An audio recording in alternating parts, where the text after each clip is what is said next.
here. Good afternoon. Good afternoon.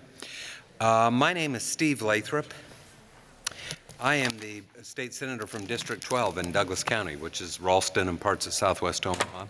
I'm also the chair of the Judiciary Committee, and is our custom, I generally start out by giving sort of an overview of the process and kind of how we run a committee hearing, just so you know what to expect, and if you want to testify, what's expected of you. We appreciate the fact that you're here, and we know that there are a lot of people that want to be heard today. So let me start out with this. On the table inside the doors when you came in, you'll find yellow testifier sheets. If you plan on testifying today, please fill one out and hand it to the page when you come up to testify. This helps us keep an accurate record of the hearing. There is also a white sheet on the table if you do not wish to testify but would like to record your position on a bill. Also, for future reference, if you're not going to testify in person on a bill but would like to submit a letter for the official record, all committees have a deadline of 5 p.m. the day before the hearing to get letters included into the record. We begin bill testimony with the introducer's opening statement. Following the opening, we will hear from proponents of the bill, then opponents, and finally anyone speaking in the neutral capacity. We will finish with a closing statement by the introducer if they wish to give one. We ask that you begin your testimony by giving us your first and last name and spell the name for the record. We utilize an on-deck chair, actually an on-deck row, which is the front row here on my right and your left. Please keep the on-deck chair or the on-deck row filled with the next person or persons to testify to keep the hearing moving along. If you have any handouts, bring at least 12 copies and give them to the page. If you don't have enough copies, the pages will help you by making more. We utilize a light system, and this is going to be particularly important today because we have 7 bills to be heard. And when I'm talking about the light system, I'm referring to this box on my desk. When you begin your testimony, the light will turn green. Yellow is your 1-minute warning. When the light turns red, we ask that you wrap up your final thought and stop. That's actually a 3-minute time. So 2 minutes on the green, 1 minute on yellow, and then it turns red. If you are here and you brought prepared testimony, while you're sitting and awaiting your turn, if you have more than 3 minutes, you may want to pare it down or decide what you want to spend your 3 minutes relating to the committee. And you know, if it was up to us, we wouldn't have a time limit, but we can't get through all the committee hearings without having a time limit, I'm afraid. As a matter of committee policy, I'd like to remind everyone that the use of cell phones and other electronic devices is not allowed during public hearings, though senators may use them to take notes or stay in contact with staff. At this time, I'd ask everyone to look at their cell phones and make sure they're in the silent mode. Also, verbal outbursts or applause or things of that nature are not permitted in a hearing room. Such behavior may be cause to have you excused from the hearing room. You may notice committee members coming and going. That has nothing to do with how they regard the importance of the bill before the committee, but senators have other bills to introduce in other committees and sometimes have other meetings to attend to. We're holding our hearings in the Warner Chamber while our regular hearing room is being renovated. Please remember, water bottles, soda cans, cups are not permitted on the desks, and that's so that we avoid any water damage and rings and things like that on the desks. Assisting the committee today are Lori Vollertson, our committee clerk. Neil Erickson and Josh Henningsen are our 2 legal counsel. And the committee pages are Elisa Lund and Dana Mallett, both students at UNL. You're new. What's your name? Catherine. Catherine's standing in today. But they're all very helpful, and that's Catherine's who you'll hand your testifier sheet to when you come up. If you have questions or you need something, they're here to help. And before we start, I'll have the senators introduce themselves, and we'll begin with Senator Wayne to my right. Justin Wayne, District 13, which is North Omaha and Northeast Douglas County. Tom Brandt, Fillmore Thayer, Jefferson, Salina, and southwestern Lancaster counties. Hi, I'm Wendy DeBoer. I'm from District 10. That's Bennington and the surrounding areas and northwest Omaha. We will no doubt be joined by other senators, and some people have to come and go. Senator Slama, who's from the southeast corner of the state, is actually touring flood damage today and can't be with us. And with that, we will begin our hearing on LB 209 and Senator Albrecht. Welcome to the Judiciary Committee. Thank you. Good afternoon. Good afternoon. Chairman Lathrop and members of the Judiciary Committee. My name is Joni Albrecht, and it's Joni-Albrecht, and I represent Legislative District 17, which includes Wayne, Thurston, and Dakota counties in northeast Nebraska. I am privileged this afternoon to present my personal priority bill to the committee. LB 209 is a pro-woman, pro-information, pro-life, and pro-choice bill that will benefit all women who, after beginning the abortion pill process, want a second chance at choice. We all sometimes make decisions that we wish we could take back. It should not surprise us that this happens with abortion too. 55% of abortions in the state of Nebraska are so-called medication abortions, those caused by 2 abortion-inducing drugs. The first pill, mifepristone, is taken at the abortion facility. Mifepristone blocks the natural hormone progesterone. Progesterone is crucial to the health of early pregnancy. The suppression of progesterone causes separation of the placenta from the uterus, which leads to the death of the child. 24 to 48 hours after taking mifepristone, the mother is directed to take the second pill, and usually that's at home. Mifepristone causes the uterus to contract and expel the remains of the child. LB 209 is for those women, who began the medication abortion process and later changed their minds. Recent evidence-based science has shown us that it is possible to greatly increase the chance that a woman can save her baby if she begins the abortion pill reversal process soon after taking the first abortion pill. The abortion pill reversal process begins when a woman is connected to a medical professional who is trained in administering it. The mother does not take the second abortion pill and begins the supplemental progesterone process within 48 hours of taking the first abortion pill.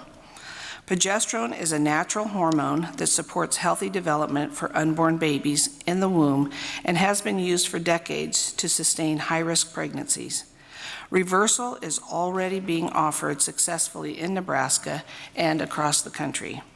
LB 209 would add a new section to our existing informed consent statutory framework, simply requiring that when a woman goes in for an abortion, she must be given all the information she needs to make a truly informed decision, including the information she needs to help find that she needs to help find if she should change her mind. The bill would amend the statute to say that consent to an abortion is voluntary and informed only if the physician or nurse tells the woman that it may be possible to reverse the effects of a medication abortion if she changes her mind, but at that time, the time is of the essence, and that information on the assistance with the reversing effects of the medication abortion are available and would be available on the Nebraska Department of Health and Human Services website and in their printed materials.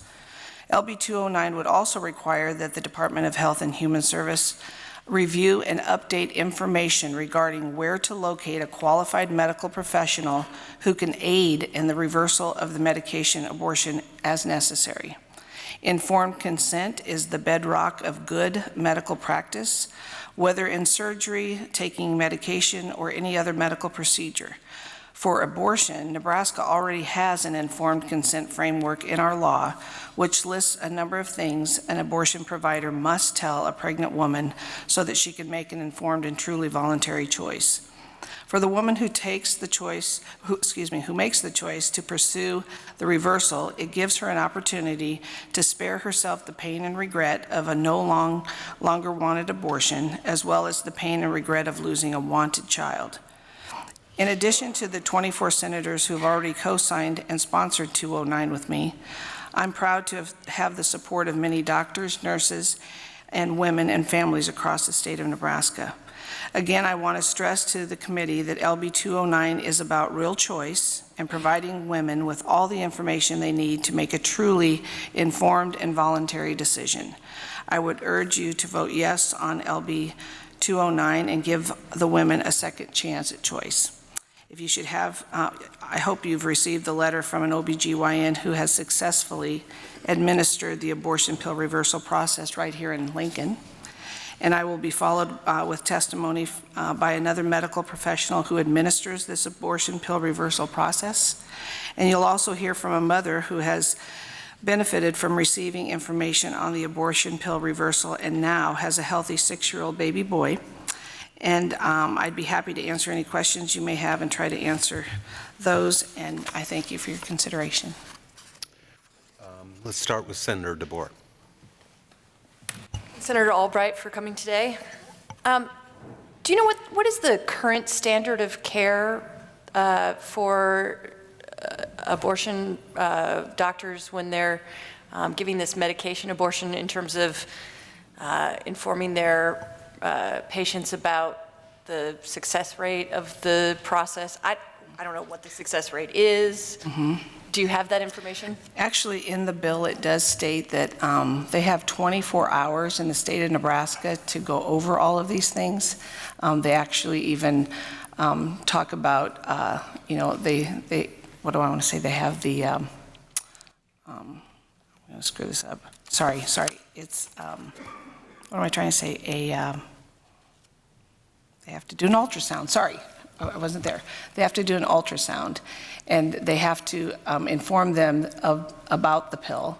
I'm sure there'll be people behind me to tell you what their process is, but within the bill, it basically states that they have 24 hours to talk to the woman about this, whether it be the nurse or the practitioner or the doctor who's going to administer the pill. I guess I maybe have a slightly different question than that. Sorry. And maybe there's someone behind you who, is there a Nebraska doctor who is coming after you that can tell the... Mm-hmm. They can talk. I don't know the people who actually do the actual abortion. Hopefully they're here today, which I believe they are, to let you know what they do. I'm just asking that they inform the woman. Right, I want to know, so I guess what I'm asking is, what are the success rates of this procedure? Okay, I'm understanding that it's 65 to 68% ability to save that child if they go in within a 48-hour period. Okay, I'll maybe wait and ask my question later. Very good. Senator Brandt. Thank you, Chairman Lathrop. Thank you, Senator Albrecht, for bringing this bill. Mm-hmm. And just to clarify in my mind, basically what we're doing is we're adding to the current informed consent. Is that correct? Yes, sir. And what we're adding is about the abortion bill removal or reversal process. Correct. And so this procedure can happen today. We're making sure that individuals are informed about the procedure. Would that correct? Okay. Mm-hmm. Thank you. You bet. I see no other questions. I assume you'll be around to close. Yes, sir. Okay, thank you, Senator Albright. First testifier, please, in support.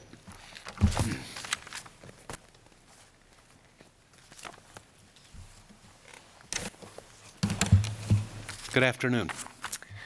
Good afternoon. My name is Rebecca Hagan, REBEKAHHAGAN, and I thank you so much for your time. I am here representing first myself, but also the many women who have changed their mind after starting a medication abortion and taking the first abortion pill called mifepristone, also known as RU486. I'm here to tell you my story, to express my gratitude, and to ask for your support of LB 209. In early 2013, I discovered that I was pregnant with my second child. I will never forget the day I sat there in a grocery store bathroom staring at that positive pregnancy test and feeling devastated and ashamed. I was 1 month away from being 19 years old, a freshman at Sacramento State University, and a mother to an almost 1-year-old child that I had my senior year of high school.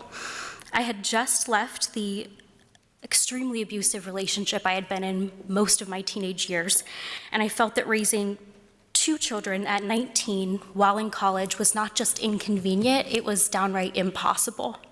And because of that, I felt alone and scared and desperate and hopeless, and so I sought out a medication abortion. I want to be clear that that was my choice, and I don't put the blame on anyone else for me seeking that. On March 13th of 2013, I walked into my final appointment at a Planned Parenthood clinic close to my home. At this point, I was just over 7 weeks pregnant, and I was called back into one of the last rooms where I sat with a staff member who had the abortion pill in a small Dixie cup. She explained that once I started this, there was no going back. There was no talk of if the abortion failed. With that, I took the abortion pill from her, and I swallowed it. She explained that this first pill would end my pregnancy, and then I was instructed to take a second set of pills called misoprostol the following evening, and I was told that this would, quote, expel the remnants of my pregnancy. I was then sent on my way with a brown paper bag full of medication, and by the time I got to my car, which maybe took 2 minutes, I broke down. I began to feel intense sadness and regret, and it was sort of like that fear and crisis and fog I was trying to operate through sifted, and all I could think was, oh my gosh, what did I just do? There have been many times that a lot of us in this room, educated and whatnot, can probably look back and wish that they had made a very different choice, and this was that moment in my life. I wanted so badly to take it all back and regretted this decision. I realized that the following day, March 14th, was my son's first birthday, and it was also going to be a day marked as one that I brought one child into this world and took another one out. I frantically searched for information online, and I wasn't the first. I read many stories from girls just like me, even back in 2013, and I was connected to a doctor through a hotline number and explained the abortion pill reversal process. We followed the protocol, which involved getting progesterone back into my body. I was told that this would probably not be successful. My child could have abnormalities. I was told this by the abortion facility. And thankfully, I did carry to term because of the abortion pill reversal regimen, and I had a healthy baby boy who will be 6 later this year. So on behalf of all of the women who have gone through this, I thank you, and I encourage you to support LB 209. Thank you. Absolutely. And I stand for questions. Thank you, Chairman Lathrop. Thank you, Ms. Hagan, for appearing today.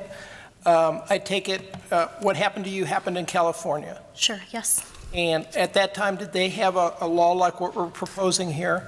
No, they didn't have a law, and I actually had to frantically search for a while to find information. And the reason I'm so concerned is when you take the abortion pill, you have a very limited time window to go through with the abortion pill reversal regimen before the abortion pill runs its course. And here I was sitting there wasting time without any access to health care, without any access to information. So that's why this is so important, so that girls are given that information before even making this decision. And I don't know, have you had an opportunity to look at what we're proposing here in Nebraska? I have. I actually have it with me. Okay. Do you feel that if that law had been in effect where you were at, would have addressed your situation? Absolutely, because my main concern was Planned Parenthood, and I don't blame them. Again, this was my choice, but the woman had just told me there's no going back, and I looked at her and said, okay, and swallowed this pill, and she's gonna think I'm crazy. I'm indecisive, I'm incompetent. I could not go back in there and face her, and she could not help me. So this absolutely would have given me access to information so that I could make an informed decision for myself. Okay, thank you. Absolutely. I think it's only questions. Okay, Thank wonderful, thank you. You. Next testifier.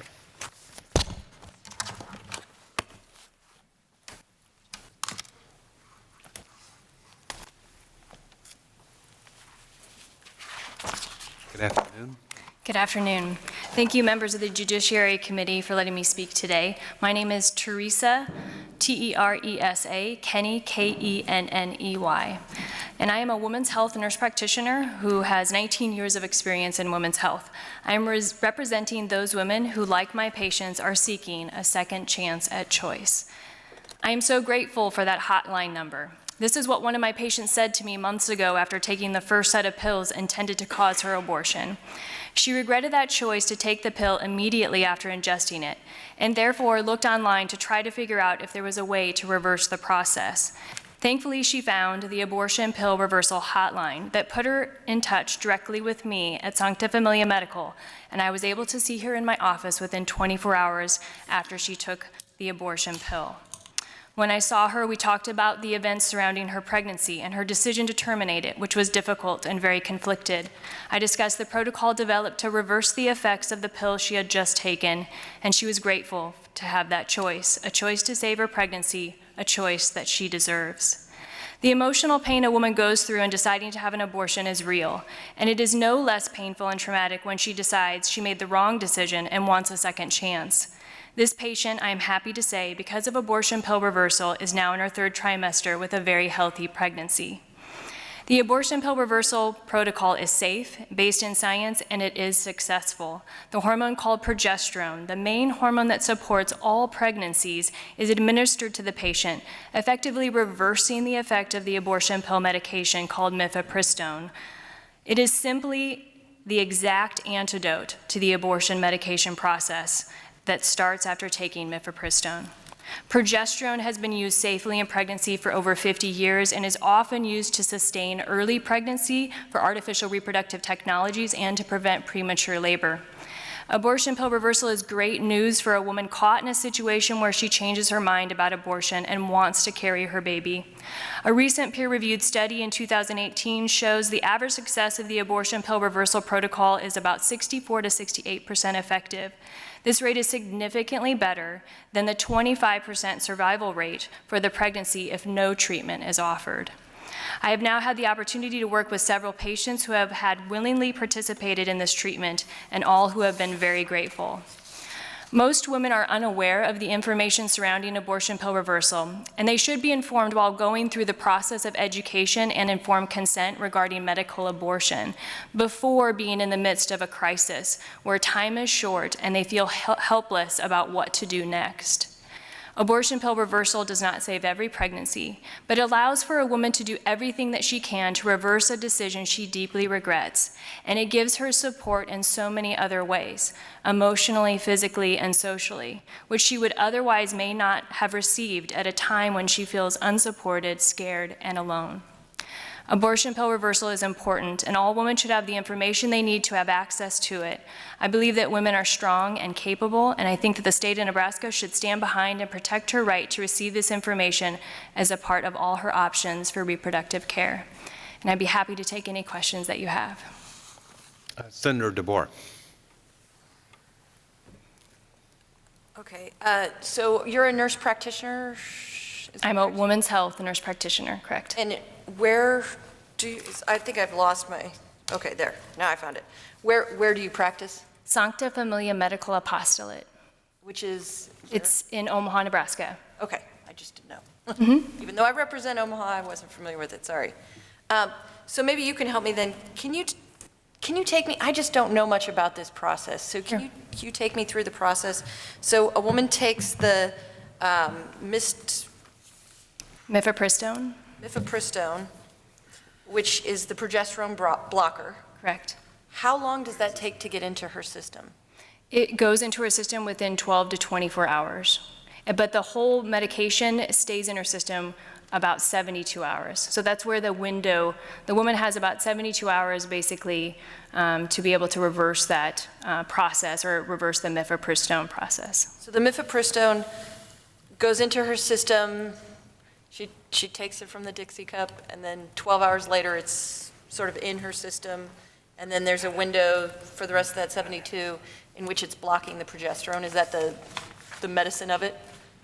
Yes, I mean, essentially, if you know what, I mean, from a medical standpoint, it's about receptors. So the progesterone it normally is the hormone that's actually in the system and protecting that baby in the womb of the uterus. The mifepristone is trying to remove that hormone from the process of being able to sustain that pregnancy. And so when we give progesterone, it's helping to outcompete that medication at the receptor level. So if we flood the system with progesterone, essentially, again, it's the antidote to the exact problem that the pregnancy is having. And are there situations in which women normally, for some reason, have low levels of progesterone for, well, long periods of time or short periods of time or anything like that? Is this something that is sort of in flux in general, or is it just a constant thing during pregnancy that all women have this constant flow of progesterone? It is well known that progesterone is the main hormone that supports all pregnancies. Particularly in early pregnancy, it is the main hormone that supports and nourishes basically that baby and gives it oxygen, you could say. It's at the point of about 11 weeks gestation that the placenta starts to take over the production of progesterone. But yes, and certainly in cases where there is low progesterone, a deficiency, a pregnancy can be at risk for naturally being lost because of low progesterone. And so there are studies that confirm that giving progesterone in higher risk pregnancy situations actually help to support pregnancies and maintain them. Okay. So it makes sense that the science of abortion pill reversal is very, very logical on that level. Okay. Can you tell me what the standard of care is? This is the question I was trying to ask earlier. First of all, this I'm sorry, I had it in front of me, mifepristone. When the mifepristone is administered on its own, let's say, what is the likelihood of pregnancy loss at that point? If it's administered alone and she does not take the second set of pills, the likelihood that she will lose a pregnancy is around 75 to 85%. So in the studies that I've reviewed, the average that a woman, if she just took the first set of pills and did nothing else, she has about a 12 to 25% chance of still maintaining that pregnancy. Okay, and if she then adds the progesterone back in, what's the difference there? The difference is that it increases her chance of carrying that pregnancy 2 to 3 times, or 64 to 68%, comparatively to 12 to 25%. So it gives her 3 times a chance higher of being able to successfully carry a pregnancy that she desires to carry at that point. Okay, and do you have studies that you can give to the committee so that we can see that? Yes, those studies should be provided to you today. Great, thank you. Mm-hmm. I see no other questions. Thanks for being here. Thank you so much for your time. Appreciate your testimony.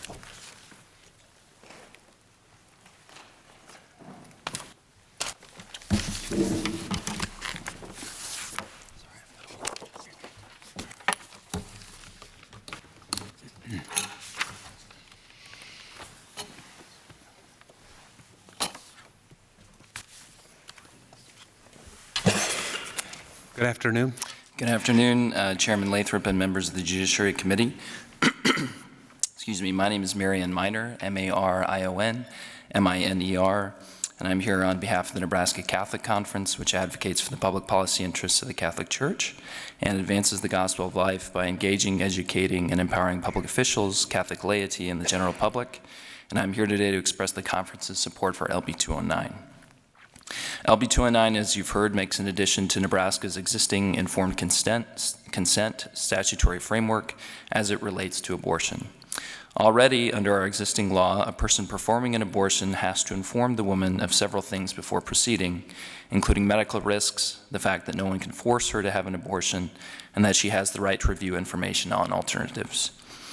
The U.S. Supreme Court has recognized in several cases that informed consent is critical because women do in fact sometimes regret abortion, concluding that the medical, emotional, and psychological consequences of an abortion are serious and can be lasting, and that it is unexceptionable to conclude that some women come to regret abortion.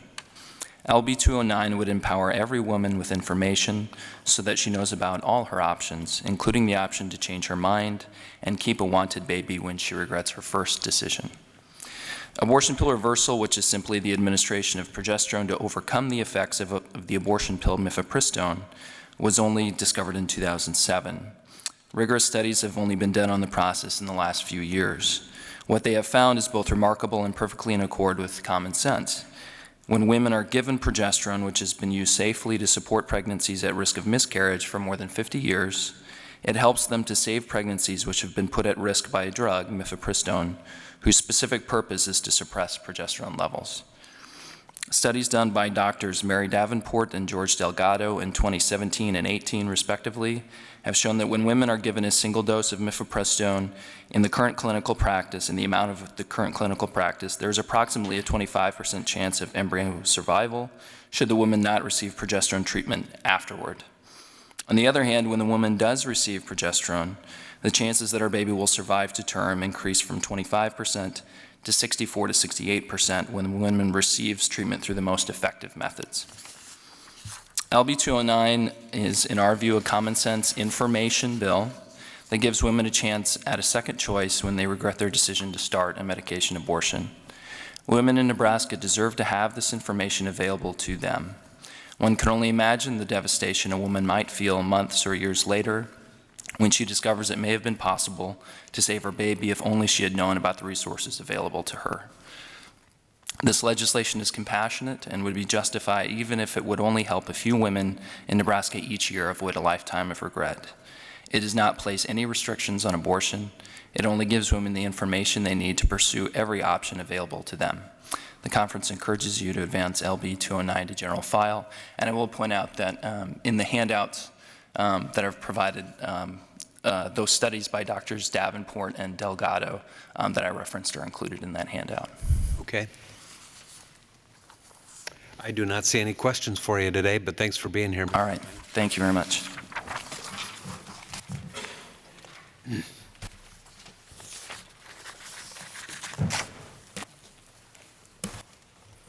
Good afternoon. Good afternoon.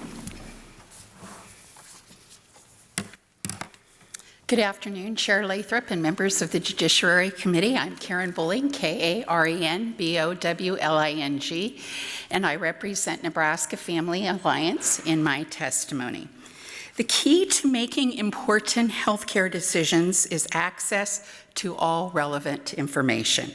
I want to thank Senator Albrecht for bringing this important legislation to ensure women have access to vital medical information prior to making important decisions about her health. As with any medical procedure, women should have access to the highest quality and quantity of information possible. Abortion procedures should not be an exception. Women seeking an abortion should not be treated differently than other pregnant women when it comes to medical information. Time is of the essence, and I'll skip those have been covered already on the process. Of note, 1/3 of all abortions in the U.S. are now done chemically with the abortion pill, according to the Guttmacher Institute. In Nebraska, 55% of abortions are chemical abortions and increased by 14% from 956 in 2016 to 1,086 in 2017, according to the Nebraska Department of Health and Human Services. 29 states have abortion-specific informed consent laws that allows women to know about the risk and alternatives to abortion, including Nebraska. LB 209 simply adds information to pre-existing informed consent laws about the new option available to women. And you'll note there are 5 states that have adopted similar legislation already. I have also included for you a testimony from Dr. Robert Planbeck. He was intended to be here, but is not able to be here today, and he's a licensed physician and board-certified obstetrician gynecologist, and he practices here in Lincoln, Nebraska since 1991. He has delivered 4,000 babies, including some of my own family members, and also he has performed 6 APRs, and of those, all 6 carried to term, full 9-month-old babies born, and mom and baby did well. He states, Progesterone has been used safely in pregnancy for over 50 years.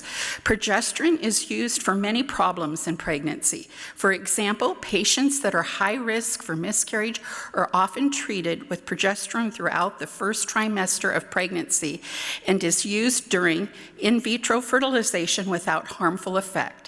Dr. Planbeck has been involved, as I stated before, in 6 of these APR procedures.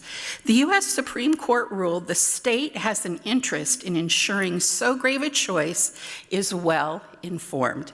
It is self-evident that a mother who comes to regret her choice to abort must struggle with grief more anguished and sorrow more profound when she learns only after the event what she once did. In the case of Gonzalez versus Carhart.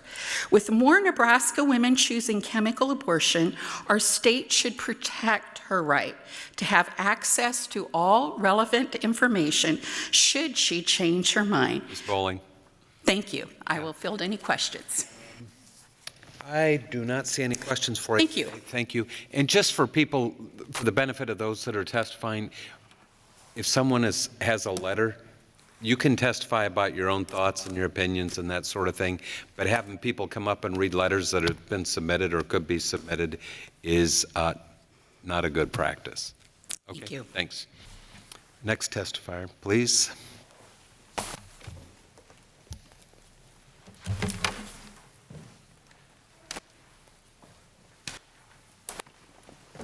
Hi, everyone. Good afternoon. My name is Ingrid Duran, INGRID-DURAN. Mr. Chairman, members of this committee, thank you so much for allowing me to have this opportunity to ask for your support on LB 209, legislation requiring providing women informed information on the possibility of abortion pill reversal. My name is Ingrid Duran, and I am the State Legislative Director for the National Right to Life Committee in Washington, D.C. I have worked in state legislation for the last 23 years. I assist our affiliates in passing protective pro-life legislation by drafting and analyzing legislation, researching policy issues and trends, and working closely with state legislators in all 50 states, state attorney general's offices, and we have been really successful in enacting effective pro-life protective laws like parental involvement, women's right to know, informed consent, partial birth abortion bans, the Pain Capable and Burn Child Protection Act, dismemberment abortion bans, and now abortion pill reversal. The legislation that is being considered today has the potential to save the lives of unborn children. It amends the current abortion-informed consent law in Nebraska by requiring that the abortion facility orally inform the pregnant mother about the possibility of reversing the intended effects of a chemical abortion. It also directs the Department of Health and Human Services to update the informed consent materials, the printed materials, and also the materials on the website to provide information and resources on where mothers can go to get information on abortion pill reversal. So far, this law has passed in 5 states: Arizona, Arkansas, Idaho, South Dakota, and Utah. By the end of this session, hopefully 4 more states will pass it. It is on the governor's desk in Arkansas, just amended their law in 2019. North Dakota, and there's one more state, I'm sorry. And I'm hoping that Nebraska will be added to that list by the end of 2019. Providing relevant information to abortion-minded women is nothing new. This bill is constitutional. I base this conclusion on the fact that in 1992, the landmark Planned Parenthood versus Casey case, the court held that a state has a legitimate state interest in making sure women are fully informed when they inserted that, quote, in attempting to ensure that a woman apprehend the full consequences of her decision, the state furthers the legitimate purpose of reducing the risk that a woman may elect to have an abortion, only to discover later with devastating psychological consequences that her decision was not fully informed.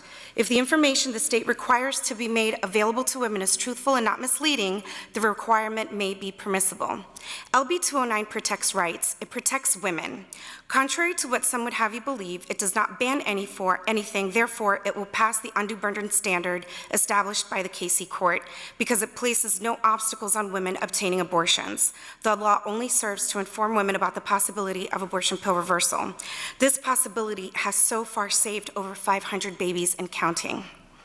Informed consent legislation is not an attack on personal freedom, but a guarantee of it. It is constitutional. It safeguards a woman's right to choose and to know and make informed decisions. It is reasoned and compassionate response to the needs of concerned pregnant women. And it's good legislation. In conclusion, I urge you to support LB 209, the Abortion Pill Reversal Information Act. What Nebraska women don't know will hurt them, and this act tries to prevent that hurt and provide hope. Nebraska women deserve this second chance at life. Please support this legislation. Okay, I'm going to remind everybody, we have a timer here, and I appreciate you came a long ways to testify, but we got to observe that, or people are not going to be able to testify or stay long enough to be heard today. Okay, I apologize. Anyone else have questions or concerns? Okay, thank you for your testimony. Thank you.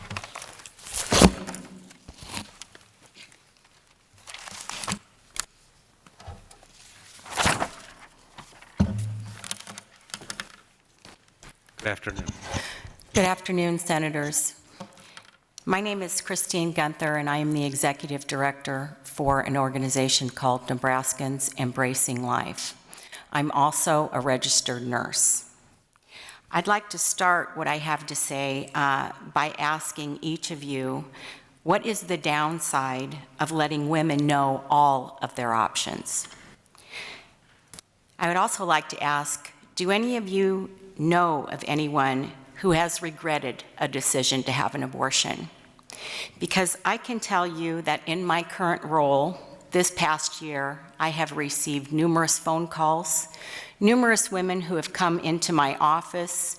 I've been involved in different speaking events where I have heard women come to me sobbing and telling me their stories about how they've had an abortion and how they regret that decision, they wish they had never done it, and there's no taking it back. Once you're the mother of a dead child, you are the mother of a dead child, and not everyone can live with that choice. So what would be the downside of informing them that, hey, maybe you made this decision in haste, you took this pill, but there's another option within 24 hours. I can speak personally and firsthand to having an unplanned pregnancy and having people around me, significant others, family members, folks who really thought I should have had that abortion.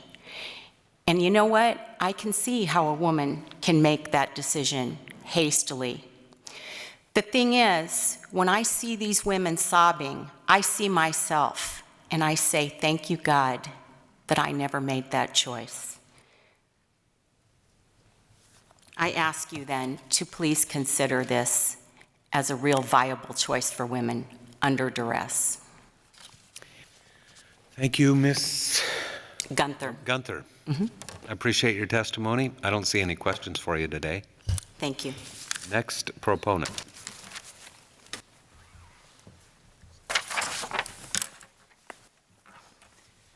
Good afternoon. My name's Lorianne Michael, Laurianne, last name Michael. I am a proponent of this LB 209. I am a graduate of the University of Nebraska Medical Center, College of Nursing. I've been a nurse for 16 years. The last 11 years have been in the emergency department. I'm kind of looking at this from a different angle in terms of we see a lot of patients who, come in and face end of life or just possibility of losing their life. And I think about if a patient is maybe labeled a DNR or a DNI, a do not resuscitate or do not intubate, we always give them the option to change that to a full code if needed. So we will always offer life-saving measures to them if they would happen to change their mind or if that opportunity presented. And so I just think that if a mother chooses to take a pill that would end the life of her unborn child, and she has a change of heart and a change of mind and has an opportunity, I guess I just can't see why there would not be support or the ability for her to do that. And so I just wanted to present that today. Thank you. Okay, thank you, Ms. Michaels.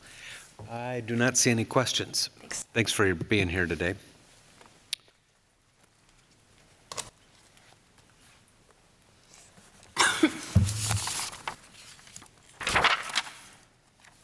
Good afternoon. Good afternoon. My name is Charlene Edmondson, CharleneEdmundson, and I'm here to speak as a proponent to LB 209.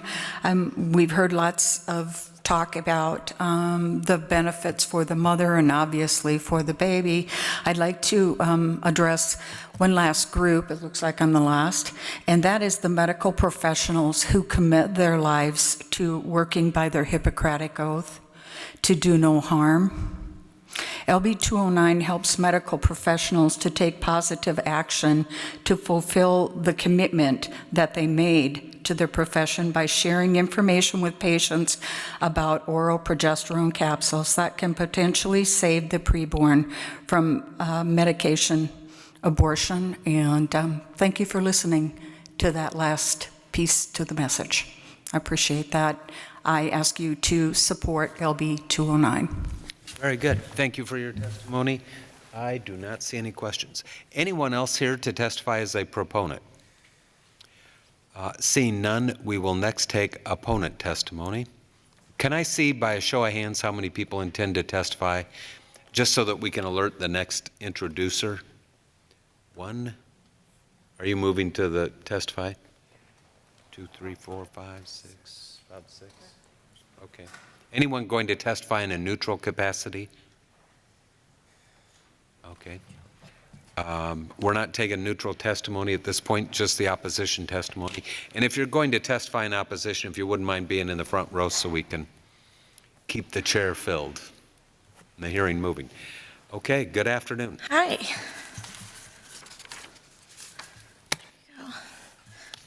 Hello, my name is Kelsey, K-E-L-S-E-Y, Wilson, W-I-L-S-O-N, and I am a social work student at Nebraska Wesleyan University at the Omaha campus, and I am currently completing my practicum placement at the National Association of Social Workers, Nebraska chapter. I am actually here today to testify in opposition of LB 209 on behalf of Sarah Hannafy, who is a social worker and a member of the association who couldn't be here in person today. But you're not going to read her letter, right? Well, I just have like a chunket of it, but. If you can just tell us what your thoughts are, and people have had an opportunity to submit their own letters. Yeah, nope, that's fine.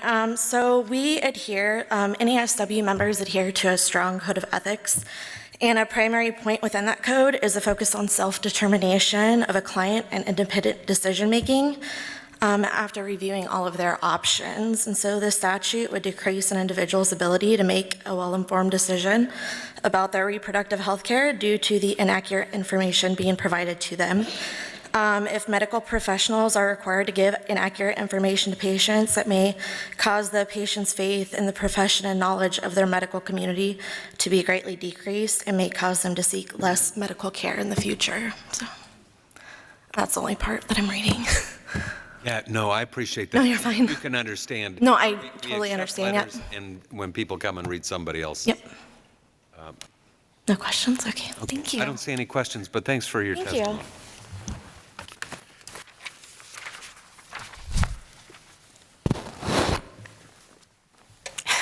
Good afternoon, members of the committee. My name is Donna Roller, D-O-N-N-A-R-O-L-L-E-R. The American Medical Association says there is no credible medical evidence that abortion reversal works, and the American Congress of Obstetricians and gynecologists insist there is no reliable research studies that prove any treatment can reverse the effect of medical abortion. In fact, if you decide after the first pill that you don't want to take the others, the second pill, 50%, your pregnancy will continue by 50%. So I challenge the statistics that another testifier said that was for this bill. Medical abortion reversal is a medical myth, and it has led to several anti-women, anti-science laws that promote junk science and force medical doctors to lie to women to undermine patients' rights. They are unethical and are condescending to grown women who have the ability and the right to make their informed decisions about their own health risk. The myth started with San Diego physician George Delgado, whose study was wildly flawed from both an ethical and scientific standpoint and surveyed only 7 women.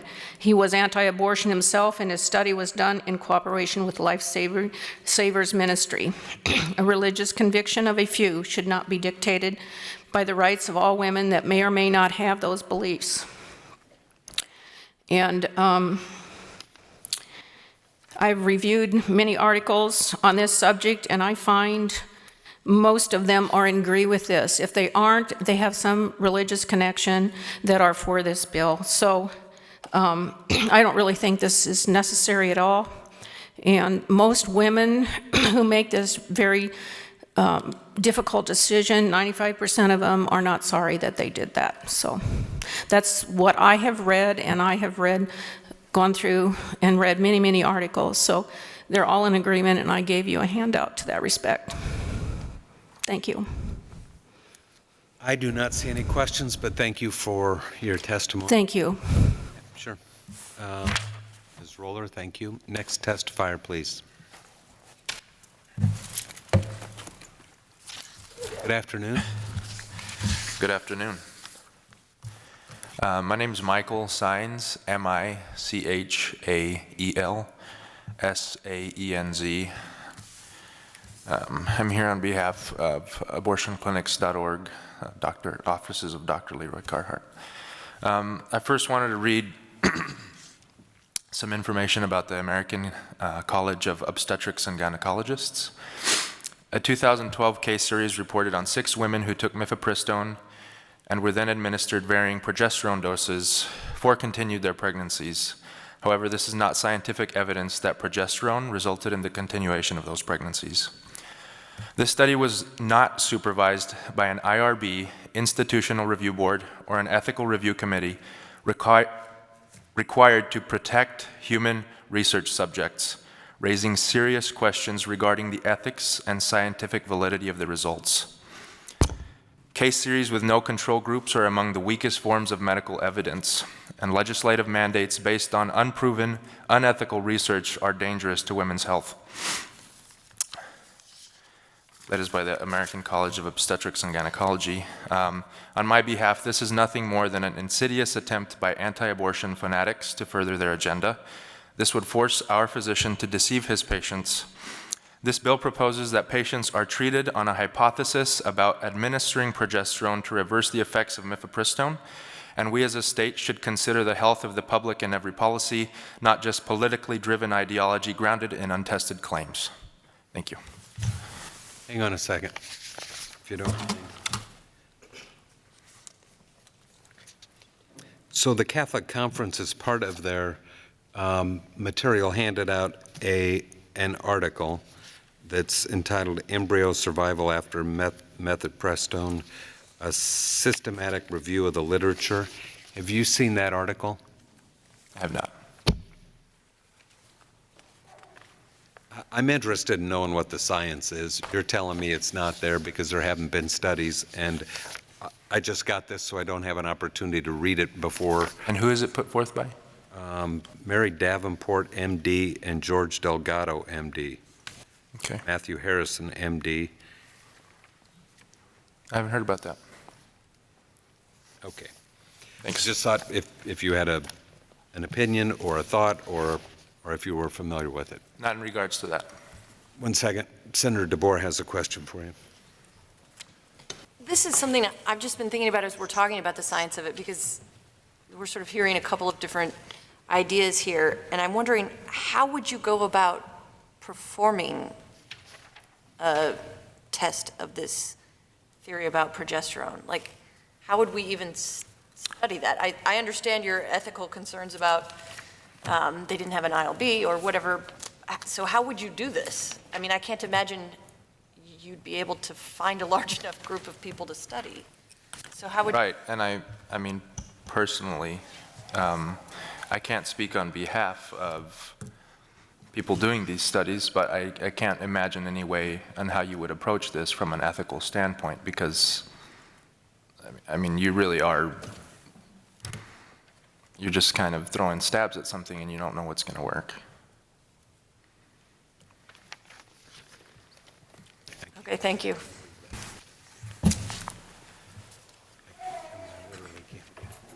Thank you.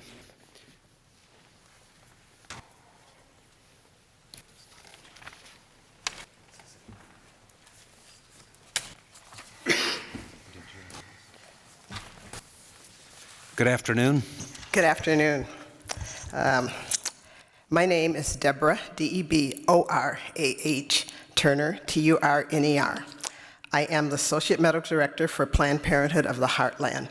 I am here to testify in opposition to the additions to LB 209, as it cuts across the core values of medicine, the physician-patient relationship in science. Briefly, my background is I completed my residency in obstetrics and gynecology at the University of Iowa, followed by a fellowship in gynecologic oncology at MD Anderson Cancer Institute. I am certified by the American Board of Obstetrics and Gynecology. I have served as assistant professor of gynecologic oncology at University of Nebraska Medical Center and the VA Hospital in Omaha, as associate medical director at University of Iowa and the Medical College of Wisconsin. I retired from the practice of gynecologic oncology as director of medical at Mercy Medical Center in Des Moines, and I have spent over 35 years, including in basically growing and building my expertise in gynecology, oncology, and abortion care. I spend most of my life dealing with women who are dealing with serious issues in their life and making serious decisions. There are several misconceptions about medical abortion and the so-called medical abortion reversal process that I will address here. Medical abortion is a healthcare service that is available to patients who have been pregnant for fewer than or equal to 70 days or 10 weeks. The patient is given 2 pills or 2 medications. The first is misoprostol, and then the second is misoprostol. The misoprostol is administered either 6 to 48 hours later, depending on the avenue, be it vaginal, buccal, or oral. The patient is given the misoprostol because in order to empty the uterus after the Mifeprex has worked. And how Mifeprex works, it is an progesterone, basically, or it's a synthetic steroid, as we would call it. It essentially attaches to progesterone receptors, and by doing so, it stops the growth of the pregnancy, it softens and starts to break down of the uterine lining. So that is the mechanism of it. Medical abortion is a safe procedure that has been studied and approved by the U.S. Food and Drug Administration, in contrast to the idea that the process can be reversed by administering reversal doses of progesterone, which has not been studied, evaluated, or approved by the FDA. The literature purporting, as has been discussed earlier, proposing and promoting this procedure is uncontrolled, mostly case studies, and mostly by one individual. One of the biggest things about the LB 209 that I have concerns about is that not only that the research regarding reversal is inappropriate, or incomplete, I should say, but the fact that the physician-patient relationship is critical. When we talk to patients about their options, whether it be for abortion or whatever the medical procedure is, we are required as physicians to give honest, factual, science-based information. If we are telling physicians like I that we have to tell our patients information that has not been shown to be proven, is untrue, and could potentially give harm, we are destroying the patient-physician relationship, and it would cause me simply to lie to my patients. So, Doctor, let's see if there's any questions for you. Senator DeBoer. Thank you for testifying today. Can you tell me what the standard of care is? This is my question that I still don't know the answer to. What is the standard of care for someone who's coming in to have a medication abortion, about the efficacy of the procedure and about so the efficacy of the first half, if they don't take the second one, what do you tell them now? Basically, what we tell them, first of all, we go through the process of what we've done. We talk to them, we give them all the options, ask them for sure they have to do a decision regarding do they want an abortion. We talk to them about parenting, we talk to them about adoption, and then we talk about their abortion if that's what we choose.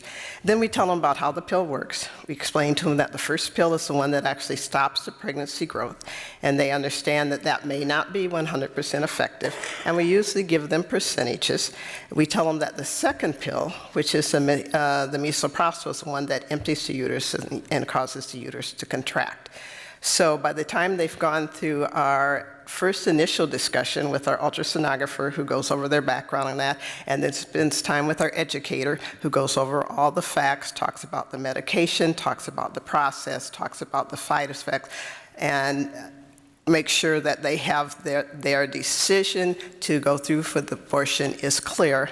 And then they come to the provider, who is me in this case, in our clinic. And I sit down and I go through all the options again with them, but I also discuss with them the possibility that it may not be effective and explain to them what our recommendations would be if it's not effective. They understand that if they take the one pill and they don't take the second pill, there is a large possibility that they may not, or about a 50%, I guess I should say, possibility that they may not abort the pregnancy. How many of those will continue on for a viable pregnancy, you can't be absolutely sure about. Depends on where you read in the literature. It could be anywhere to 25 to 50%. And they understand that if they take the second pill, thereby we recommend that they continue with the completion of the pregnancy at that time, and they usually come back, get an ultrasound, and then determine whether they want to go through with a surgical abortion if there's still tissue left, or if they want to try a second dose of the misoprostol. So they have multiple chances to hear everything, and they have multiple times to make the decision and make sure that this is what they want to do. So, okay, I have a number of questions. Okay. All right, I'll try to answer them. So what are medication abortion in general, about what percentage of the time is it successful in terminating pregnancy? If we do the medication abortion, which we consider the mifeprex and the misoprostol, if you are at under 9 weeks of gestation, it's roughly around 98%. You'll see some studies that will tell you 95%, but it's closer to 98%. If you are 9 to 10 weeks, which is the 10 weeks is the upper limit, we will tell patients that they have about a 92% chance. So in other words, when we're talking to patients, I'll say 2 out of 100 women, if you're at 7 weeks, for example, may not have a complete abortion, may need something further. And if you're at 10 weeks, I'll say 8 out of 100 women may need further. Okay, so particularly with the 10 weeks, you're telling them that this may not be effective, you may need additional. Right, yes. So they have a 92% chance of it being effective, but there are going to be 8 out of 100 women that may need something further. That doesn't mean that it'll be ongoing pregnancy. It may mean that they don't completely expel all the products of conception. Okay, so then is that the process? I know that some of the process that you described for informed consent is part of our statute. Mm-hmm. Yes. But it doesn't sound like all of what you described to them is statutory. You also have other things you say to them, or am I getting that wrong? I guess I'm not understanding your question exactly. I'm sorry. Yeah. Do you just tell them what's required by statute, or do you add additional instructions, information beyond what's just required by statute? I can say that in our clinic, the things that I guess I'd have to look and say exactly what we say. We tell everything that's in the statute, but we're going to give them further information that if you have this problem, you can call us at this time. If you have this concern, you can call us at this time. And we do things like ask them to make sure they're going to have somebody with them. Do they feel comfortable? Those kind of things that maybe, I guess, is what you're talking about. For example, like I'm curious. The question about whether or not after taking the first pill they might still be pregnant. That, it doesn't seem like is required statutorily, or I don't know why we're all here. So, so that doesn't seem like that's required. So where does that,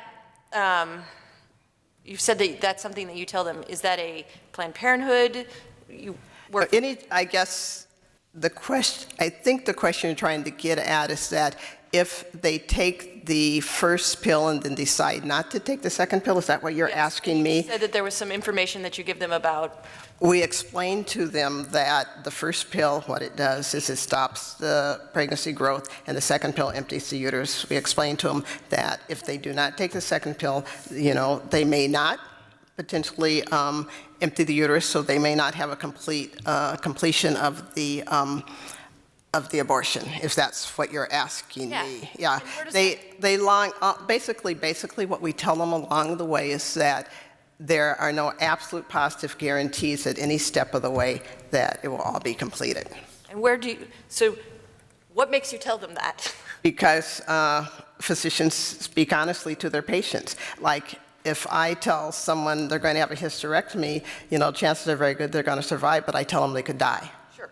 Okay? So it's the kind of same thing that the outcome may not be, and I tell them they might have injury to the bowel bladder or whatever. So the statute may not say that I need to say that when I get informed consent for a hysterectomy. It may or may not. But you try to give women as much information as they need to make the decision in an informed way, but also not giving them information that is incomplete or inaccurate. So it's part of just the standard of care that you would have as a doctor to right. As much inform your patient. Including this information about the effectiveness of each of the individual pills? Yes, we talk about the effectiveness, yes.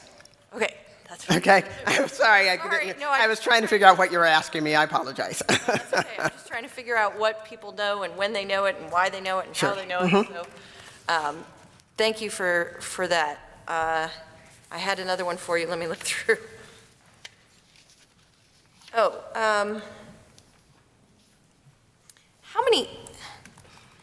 How would you study this? So the progesterone issue, how would you study?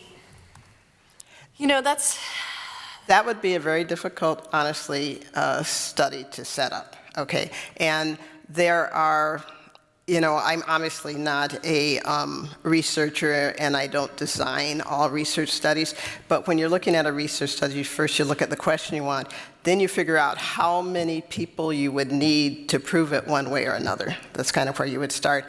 And the trick would be how you could get women. I doubt you're going to get a group of women that are going to a controlled study to say, yes, I will take it and see what happens, as opposed to I take it and I want the abortion. Particularly since most women who come in for an abortion have already decided that's what they want, and very few of them change their mind. That's a very small number, and there are plenty of studies out there that show that. So it would take you years and years and years probably to figure out, design a study, and that would actually prove that this was the case, would be my guess. But I'd start out by looking at what it is you want to answer, and then how many patients or women you would need to actually have the power enough to prove that. And 2 or 3 or 4 or 5 or 6 is not enough. And then my last question, I promise. Are there any risks of taking the progesterone at any level after taking the mifepristone? As far as the risk of, anytime you take a hormone, be it a small dose or a large dose, there are always some concerns about the risk. So you would have to look at the dose that you're taking, and you'd have to look at studies that show what progesterone does or does not do to a woman who's pregnant or non-pregnant, because the complications may be something other than related to the pregnancy. And we all know that taking hormones during pregnancy can have some effects on the fetus, and we just have to look at dosages and determine that. And there's data out there, and there's studies out there that actually look at progesterones, mostly in the non-pregnant and pregnant woman. Okay, so that data is available somewhere? Yes. Okay. All right, thank you. Do you have any questions? Senator Pansy Brooks. Thank you for coming, Mm-hmm. Ms. Turner, or Dr. Turner. Yeah. No, that's okay. I guess I'm just interested in the study that has been referenced, and I think that you also referenced that it would be very difficult to have a group of people come in pregnant, take the first pill, and then not take the other, and then be able to prove that this works. So do you have anything else to say about the study from your understanding as a... Well, other than the fact that, yes, it would be difficult, but when you design a study, you try to compare apples to apples as oranges to oranges. So one of the difficulties with the study that is out there, and there's a really great review, and we can certainly get to a reference that was in the New England Journal of Medicine, and I believe it was October of 2018, that reviews all the information. It's an excellent article, so we can get to the reference. I apologize, I didn't bring that today.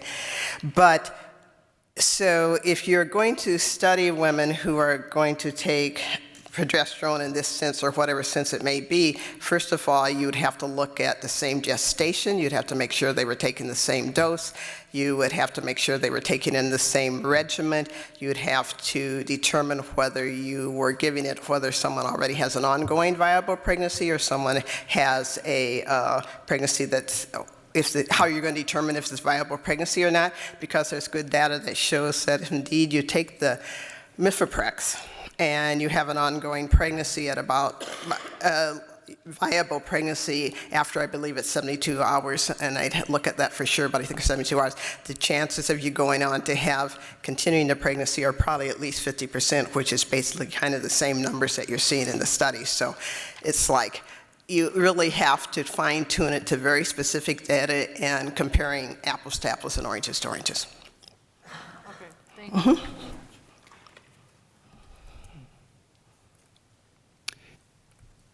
I have a question. In the bill, it says that that somebody that wants to have this done must be told 24 hours in advance, and there's a series of things, as you probably well know. This would add the following, that it may be possible to reverse the effects of a medication abortion if she changes her mind, but the time is of the essence.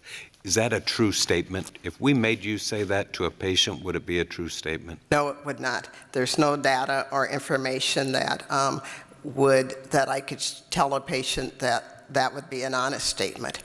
So if you told me I had to tell the patient that, medically or ethically, I would either have to say I can't tell them, or I have to tell them, you know, basically this is not a proven or true statement that I'm going to tell you, if you're an honest physician. And we talked to physicians about the efficacy of medications when we had medical marijuana here a month ago or so.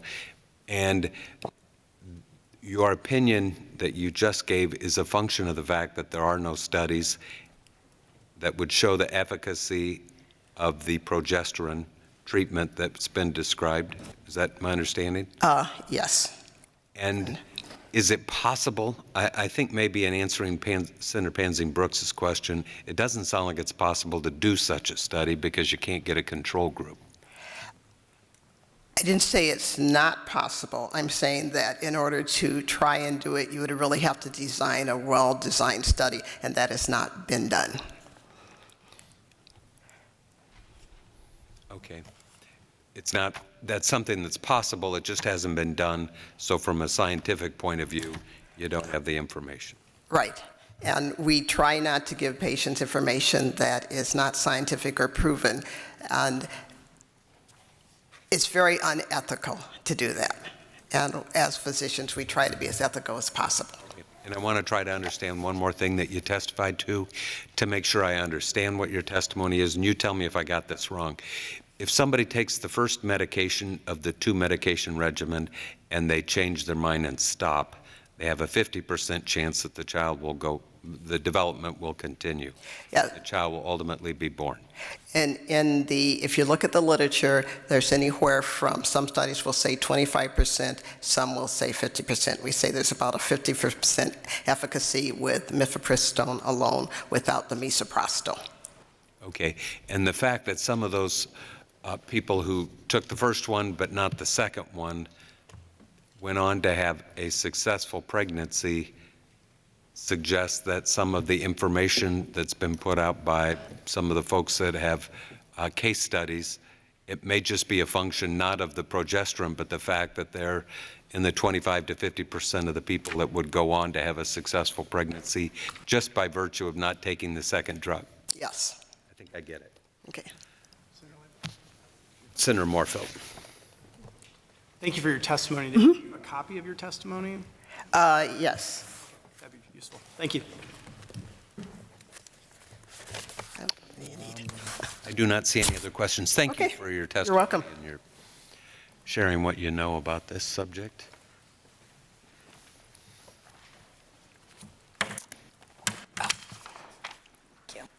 Hello, good afternoon to the committee and to Senator Lathrop. My name is Dr. Sophia Jawed Wessel, Sofia Jawe, E as in elephant, D as in dog, hyphen Wessel, Wessel. I'm an associate professor in public health at UNO, but my testimony today does not represent anything from the university. As a public health practitioner, one of my duties is to undo some of the damage that previous generations of public health practitioners on the medical field have done, either intentionally or unintentionally, that has led to pretty significant mistrust of the medical field. It's mistrust in our line of work is common. It's something that we have to deal with on a regular basis.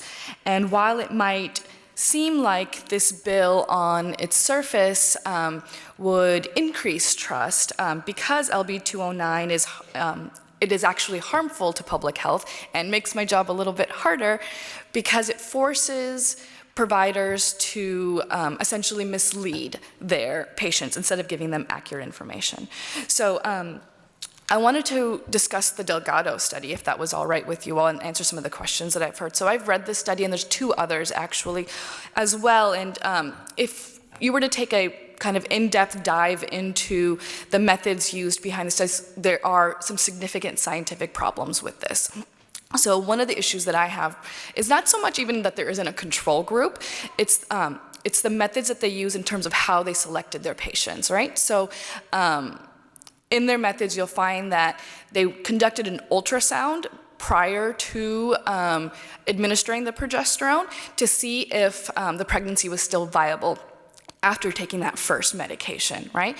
So those who did not have a viable pregnancy anymore were not enrolled. Right? So that creates a biased result right from the get-go, right? So likely that half, yes, part of it is due to the fact that we don't know what would be going on with the control if they hadn't taken the progesterone, but even within the sample, they're working with a group of patients who had shown to likely continue their pregnancy. I'll also say that this study did not get proper ethics review, so every scientific study that is done has to be reviewed by an IRB. And while they state in their study that they received IRB approval, the study has actually been yanked from the scientific journal to confirm this because the university itself is investigating this study because they found out that women were enrolled in the study without being told that this was an experimental study, that the progesterone was not yet a approved way to maintain the pregnancy after MIFI had been given to them. So there's a difference between somebody having a spontaneous miscarriage and being given progesterone to try and hold on to that pregnancy versus somebody taking mifepristone and taking progesterone. That has not been studied in terms of its safety and its efficacy. The Delgado study starts to do that, but I'll stop now. Mm-hmm. I wanted to ask you, because this was handed out to the members by Mr. Minor, and it appears one of the people is Dr. Delgado, and it's entitled "A Case Series Detailing the Successful Reversal of the Effects of Mifepristone." That's what you're talking about? That's what I'm talking about. This is apparently reported in Issues in the Law and Medicine, Volume 33, Number 1. Yes, and it was published, and now the journal that published it is removing it. Okay, so they've issued a retraction of that study. The representations you made about the flaws in the study, which is to say that according I don't know this, but your testimony is that the folks that did this study did an ultrasound of people after the first pill. If the To ensure that it was not viable any longer, they were taken out of the study. Yes. Is that evident in the study, or is this some information that's available to you or you believe? It's evident in the study.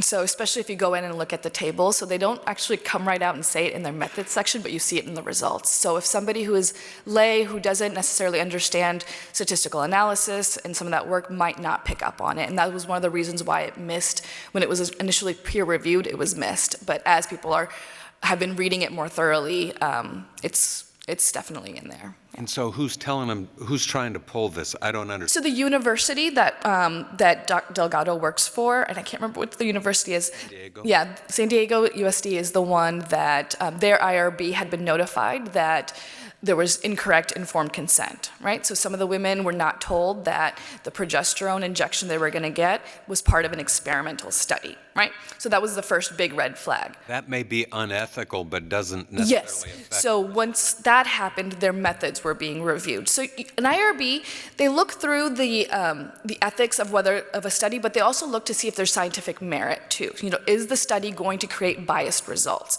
So after going back through it and seeing that they were only going to be working with those who have viable pregnancies, and that they weren't coming out right in that article to talk about it as a limitation, it's disingenuous, right? So the IRB would not approve normally a study like that. Does that make sense? It does. Is there anybody else that's done a study that's come to the same results as this? No, not that I know of. Senator DeBoer. How would you design a study to test this? I was actually thinking about that as you've been asking this. So it would be difficult. You wouldn't be able to do a randomized control trial.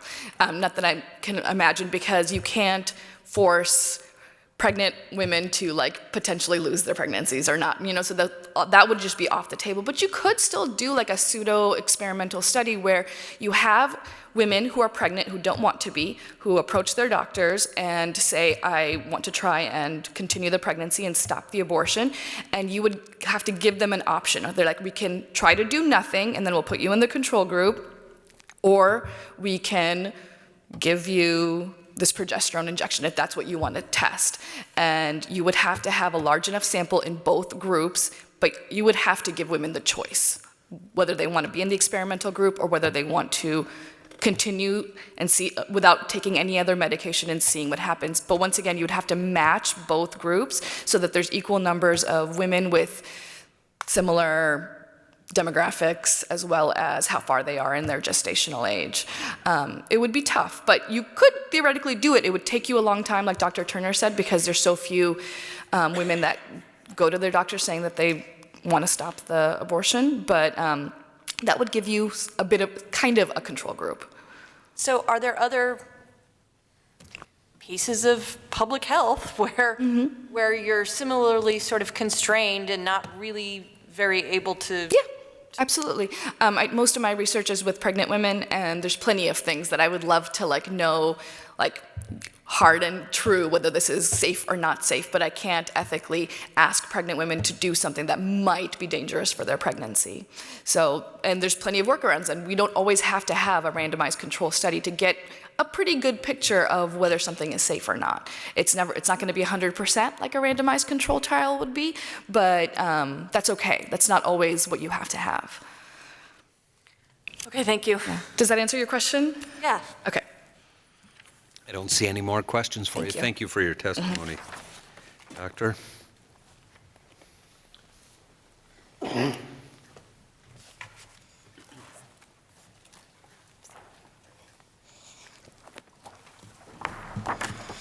afternoon. Good afternoon.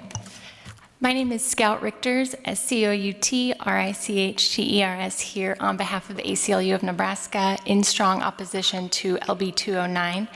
I am circulating written testimony and will just briefly summarize here. LB 209 is an unnecessary and dangerous intrusion into the patient-provider relationship. It compromises care, and it is also constitutionally suspect. So this idea of reversal is not grounded, as we've heard, in credible science. It's not supported by the FDA, the ACOG, or the AMA. But LB 209 is constitutionally suspect on First Amendment grounds. Free speech means that we're protected in our speech, and we're also protected from being compelled to speak. And LB 209 is an example of compelled speech. It's constitutionally suspect, especially in light of the 2018 Supreme Court decision, NIFLA v. Becerra.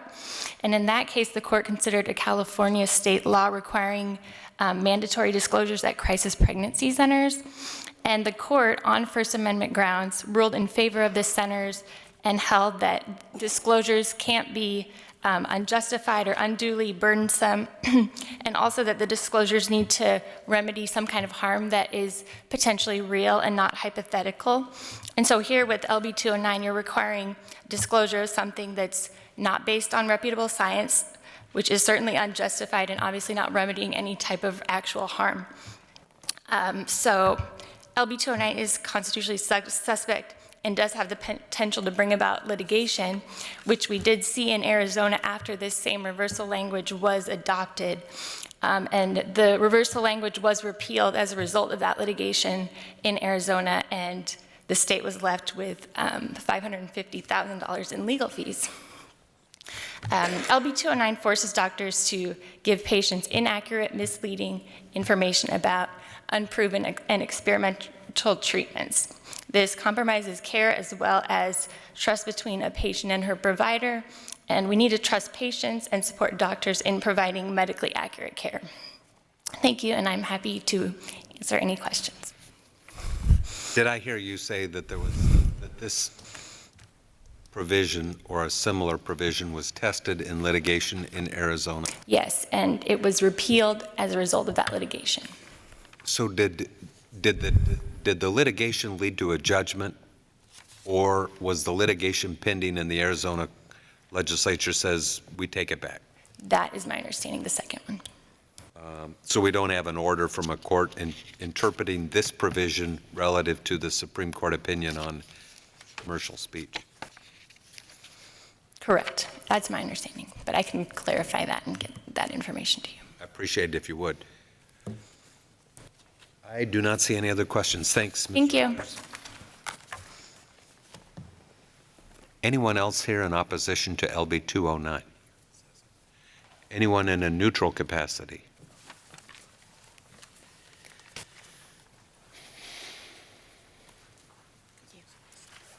Good afternoon, Senators. Kelly Kuchmerino, KELLE-KUCERA-MORENO.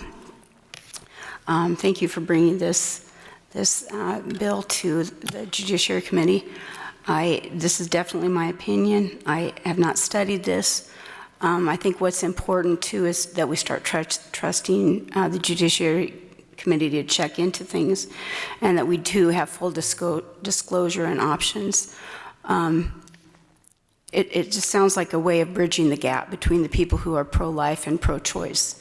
You know, if pro-lifers are feeling like all the information is not available to someone who is choosing an abortion, they're going to have a hard time trusting. I do owe Planned Parenthood my life. They've been there and supporting me through my situation, and I don't know, it just kind of surprised me here. So I just want to encourage others to testify. Your opinions do matter, but I would hope that the legislature would at least check, you know, look into this and make sure that we are giving women all the options. Okay. And to show them that we may or may not have the proof. We're going to have to trust other laws, such as the marijuana laws and prison reform laws, that we might not be able to get true facts about, but we're just going to have to take it. Thank you. Okay. Thank you. Anyone else here to testify in a neutral capacity?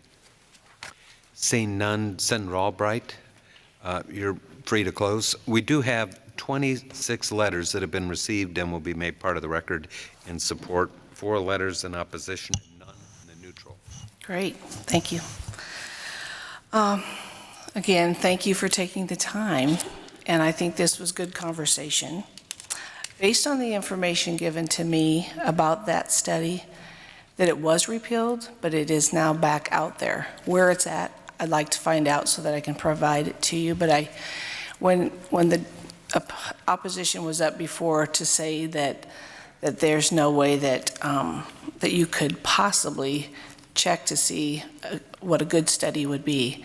If that study was over a 4-year period that was provided to you, and these were women from the hotline that called in across the country, I would think that that would give a good number of people within a study to know whether it's working or not. So I would implore you to look into that study. I will get you more information so that you can make a decision that's right for you. But I can't emphasize enough the importance of women having all the options in front of them to decide to pursue the Medicaid abortion reversal. Physicians have an ethical and professional responsibility to provide patients this information, and it's a woman's right to have complete medical information regarding medical abortion process. I have 3 beautiful grandbabies at home because my daughter-in-law could not carry her first one, and they realized it was a progesterone problem. And if this has been studied over 50 years, that's what it takes for anybody that's high risk that needs progesterone to make that baby viable full term, I do believe that if somebody is going to make that decision to reverse it, they should have all the information to do so. And with this information given to them by whoever decides to perform that abortion, I guess my bigger question to the opposition would be, what do you do when they say they want to reverse it? Where do you send them? Can they reverse it themselves? Or they're just convinced that they can't and they don't want to?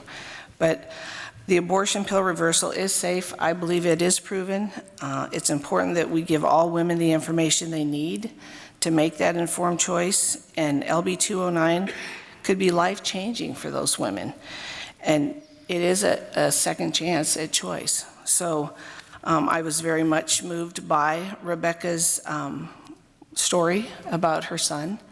And quite frankly, to come back a second time to Nebraska to share that story with us, I think is compelling. You know, she does this throughout the country and goes to all the states to tell her story. That's just one life that was saved. But if there, in fact, is over 500, I think it's great. But those women did have a choice. But 209, again, a real choice by providing women with all the information to make that truly informed voluntary decision. I mean, nobody's going to hold them to anything else, but women deserve to hear that. And I would implore you to look that study over that was given to you, because if it was in fact republished again and whatever information in the beginning was taken out, that would be your scientific question that should be answered. But thank you for your time. I'll try to answer any other questions. I don't see any. Thank you for bringing this before the committee. It certainly sparked an interesting discussion. Yes. Hope we didn't take too much of your time. Well, that happens, even when it happens. So thank you, Senator Albrecht. That'll close our hearing on LB 209 and bring us to Senator Hunt and LB 503. Senator Hunt.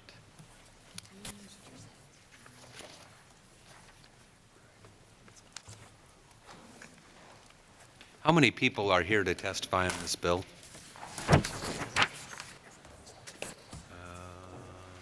Keep your hands up. Hold them up high so I can get an idea. The reason I ask is that we try to tell the next testifier or the next senator to introduce a bill. So probably 8, 9 people. Okay, Senator Hunt, you're clear to open on LB 503. Thank you, Chairman Lathrop and members of the Judiciary Committee. I'm Senator Megan Hunt, M-E-G-A-N-H-U-N-T, and I represent District 8 in Midtown Omaha. Today I'm presenting LB 503, a bill to allow telemedicine for medical abortion. Telemedicine is when a physician consults with a patient through telecommunication services such as video conferencing to make a diagnosis, provide treatment, and prescribe medication when necessary. Telemedicine is revolutionizing the way we receive care in our country, bringing down costs and expanding the reach of quality care for those restricted by geographic barriers.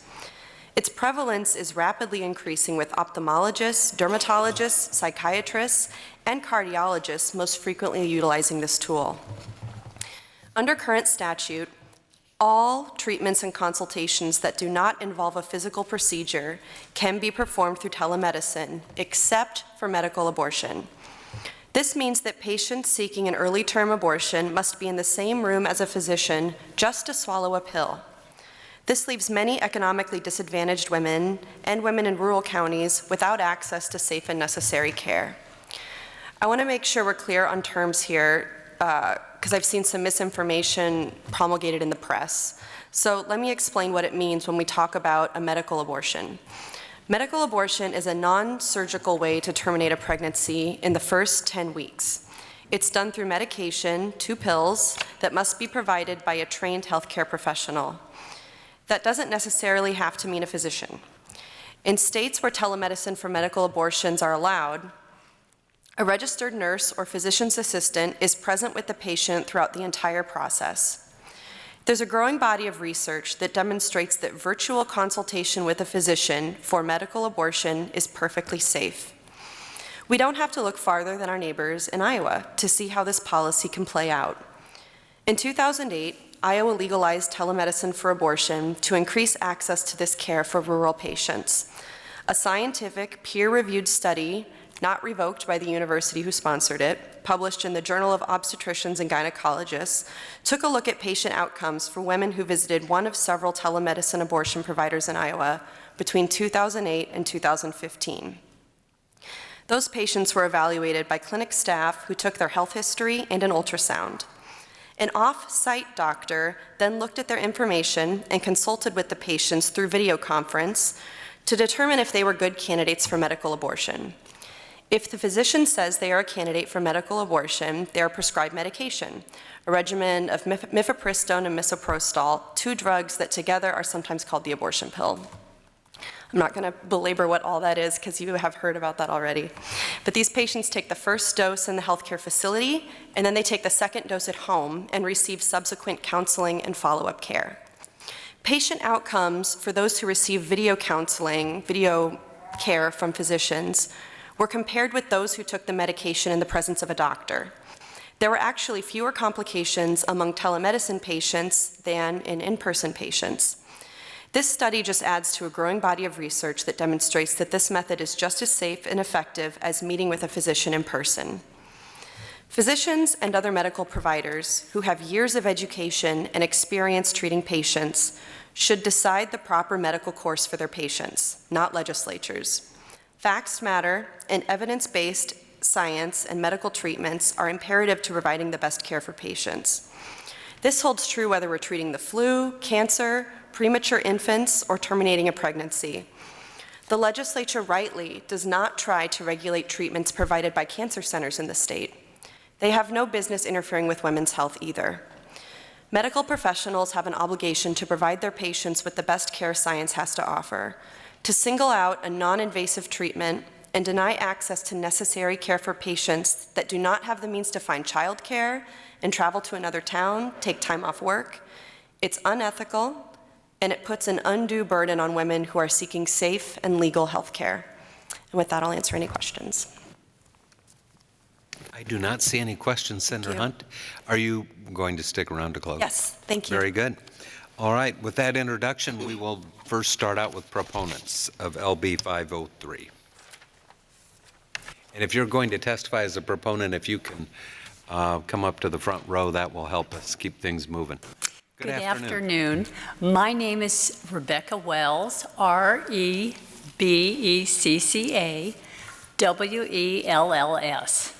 Good afternoon, members of the Legislative Council here. In Nebraska, currently, abortion has been singled out as the only medical care where telemedicine is prohibited by law, and this is wrong. There's no purpose in the current law except to favor the religious beliefs of some of the population who believe that abortion is morally wrong.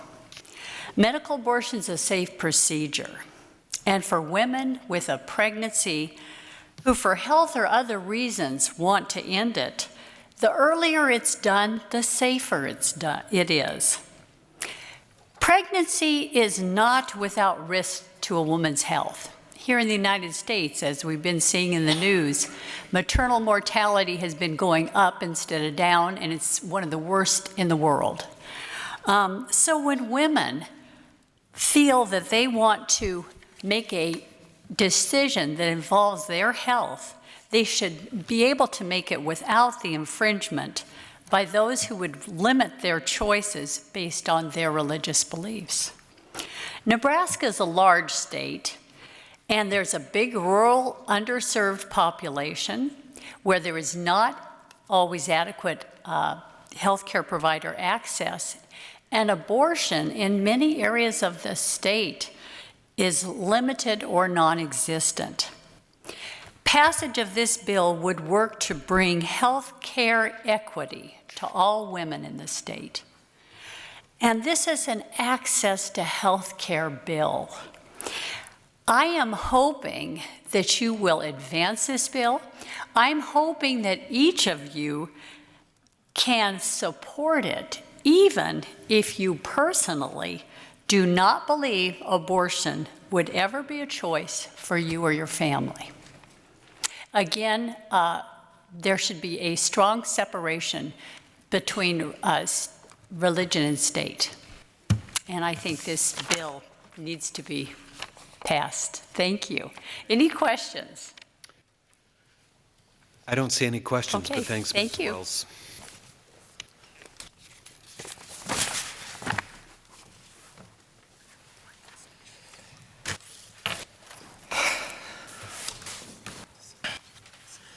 Good afternoon. Good afternoon. My name is Elizabeth Green, L-I-Z-A-B-E-T-H,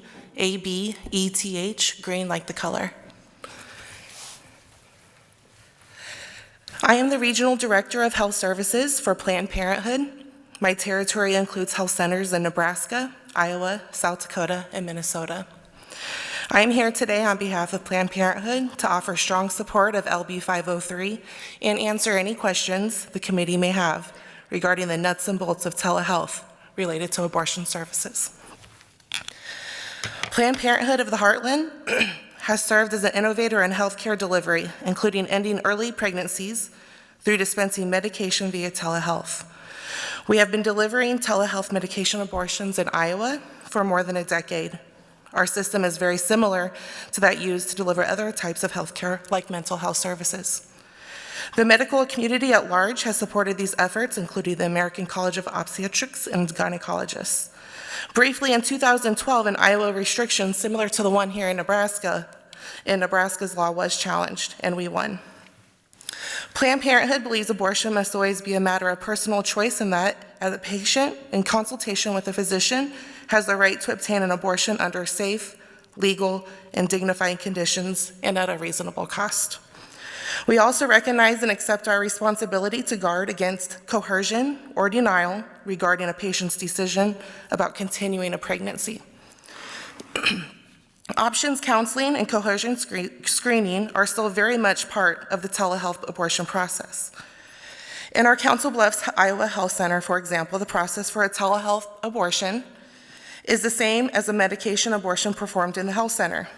The only difference is the physician is on the computer through a system what we call True Clinic, where the patient can see and talk to our physician just as if they were physically in the room with them. This telehealth process, available to people who are less than 10 weeks from their last missed period, is extremely safe. In fact, 2 medications are taken, and even when the process starts in the health center, as it does now in Nebraska, the second pill is ingested off-site, typically at home. We already know the 2 medications. We've talked about it heavily, so I won't go into detail with that.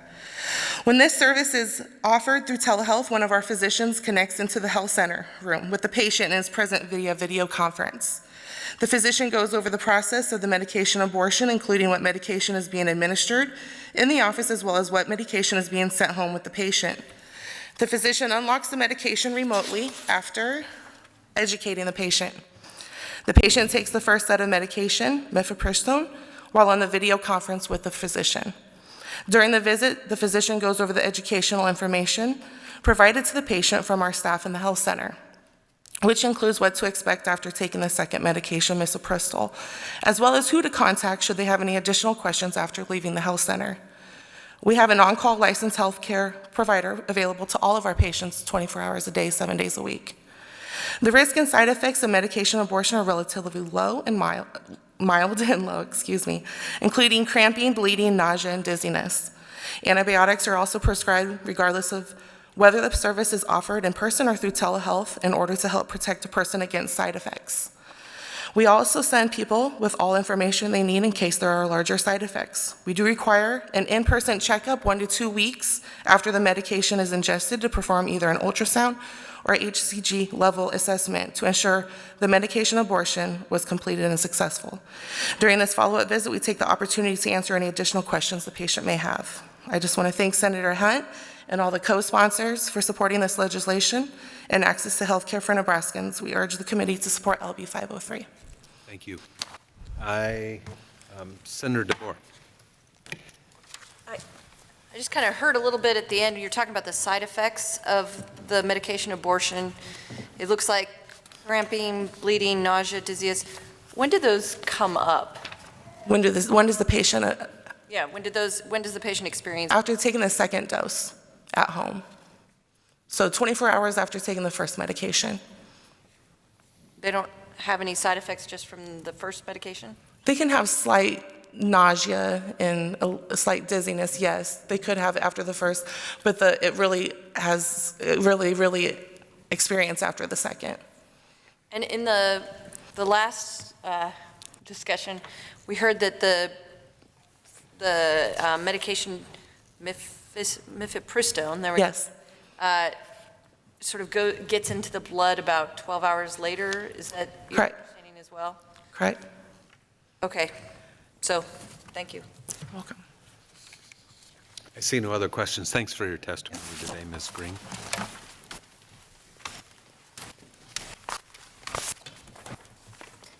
Good afternoon. Good afternoon. My name is Elena Salisbury, E-L-E-N-A-S-A-L-I-S-B-U-R-Y. I'm here to testify in support of LB 503. Currently in Nebraska, the only clinics that provide abortions are in Lincoln, Omaha, and Bellevue. For people living in the western half of the state, this means traveling up to 450 miles for an appointment in addition to paying for gas and lodging. This places an unfair burden on patients. I speak to the impact of barriers to abortion access based on my own abortion when I was 19. I had just moved to North Carolina for college and didn't have a support system. I was scared and alone, but certain of my decision. The law mandated a 72-hour waiting period between the initial consultation and the actual procedure, required the doctor to give me biased information about the risks, and required me to undergo a transvaginal ultrasound. I was able to return for my appointment 3 days later because I lived in the same city as the clinic and I had transportation. Not everyone is so lucky. It's difficult to put into words the feeling of being forced to go home and think about a decision that I'd already put an extensive amount of thought into. A decision I had made about what was best for my body and my life. The lasting negative effects of my experience are not from the procedure itself, but from state legislation enacted with the goal of shaming and coercing me into changing my mind. Enforcing barriers to abortion will not stop them from happening, but it will stop them from happening safely. Research has shown that laws banning telemedicine abortion limit the options of patients seeking care, with particularly severe impacts in rural areas. Patients are forced to travel greater distances and take time off work, which increases the financial burden. A recent study showed that the number of clinics providing abortions has declined by 22% in the Midwest. In addition, the total costs for abortion services and travel were equivalent to more than a third of monthly income for over half of participants. Difficulty paying for travel can force patients to delay the procedure, which results in even higher costs. The ability to provide medical abortions via telemedicine would change the landscape of abortion access in Nebraska for the better. It would remove barriers to access for many patients in the rural part of the state and reduce their financial stress. Numerous medical associations have affirmed the safety of medical abortions and advocated for the repeal of telemedicine bans. Research has shown that medical abortion can be safely and effectively administered via telemedicine, and the mortality rate associated with medical abortion continues to be lower than the mortality rate associated with childbirth. The issue here is not whether abortion is safe or legal, because we know it is both. This is about equity and about access. Telemedicine bans disproportionately affect rural and low-income patients. No one should face additional hurdles when seeking health care because they live in rural areas, yet patients all over our state must overcome barriers to abortion access. I volunteer as a clinic escort in Bellevue, and I see firsthand the intimidation and scare tactics that protesters use in an attempt to discourage patients from following through on their decision. Patients who have traveled for hours and spent the night at hotels are greeted with harassment and bullying. There is no place for shame and coercion in healthcare of any kind. Lifting the ban on telemedicine medical abortions in Nebraska would help put healthcare decisions back in the hands of patients and their trusted healthcare providers. Thank you. Thank you. I don't see any questions. Thanks for your testimony. Next proponent.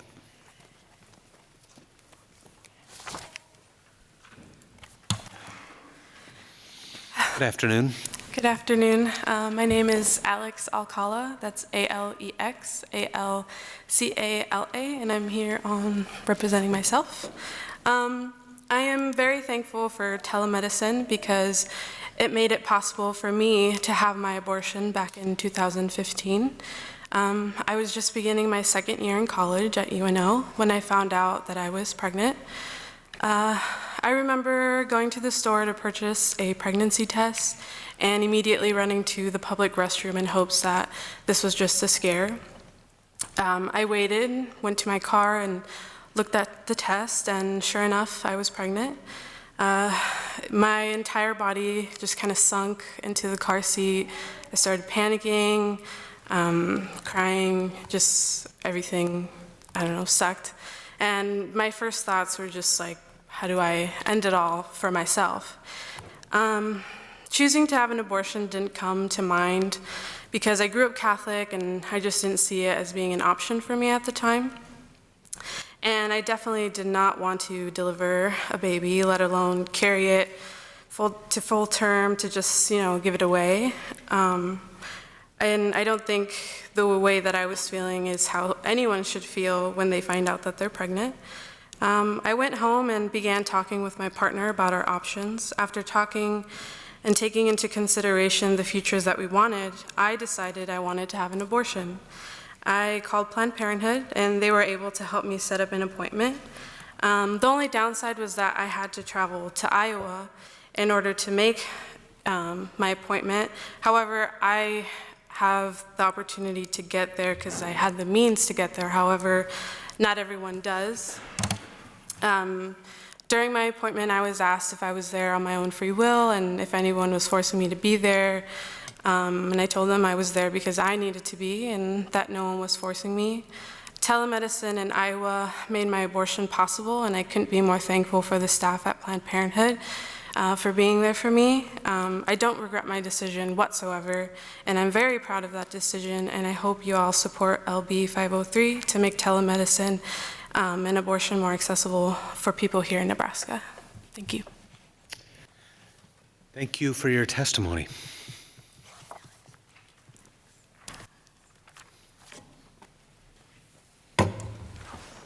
Good afternoon. Hello, my name is Chelsea Souder. It's C-H-E-L-S-E-A, Souder, S-O-U-D-E-R. I'm the Director of Clinical Services at abortionclinics.org, which is offices of Dr. Leroy Carhart in Bellevue, Nebraska. And I'm here to talk about this bill today. As many people know, decisions about pregnancy are extremely time-sensitive, whatever decisions are being made.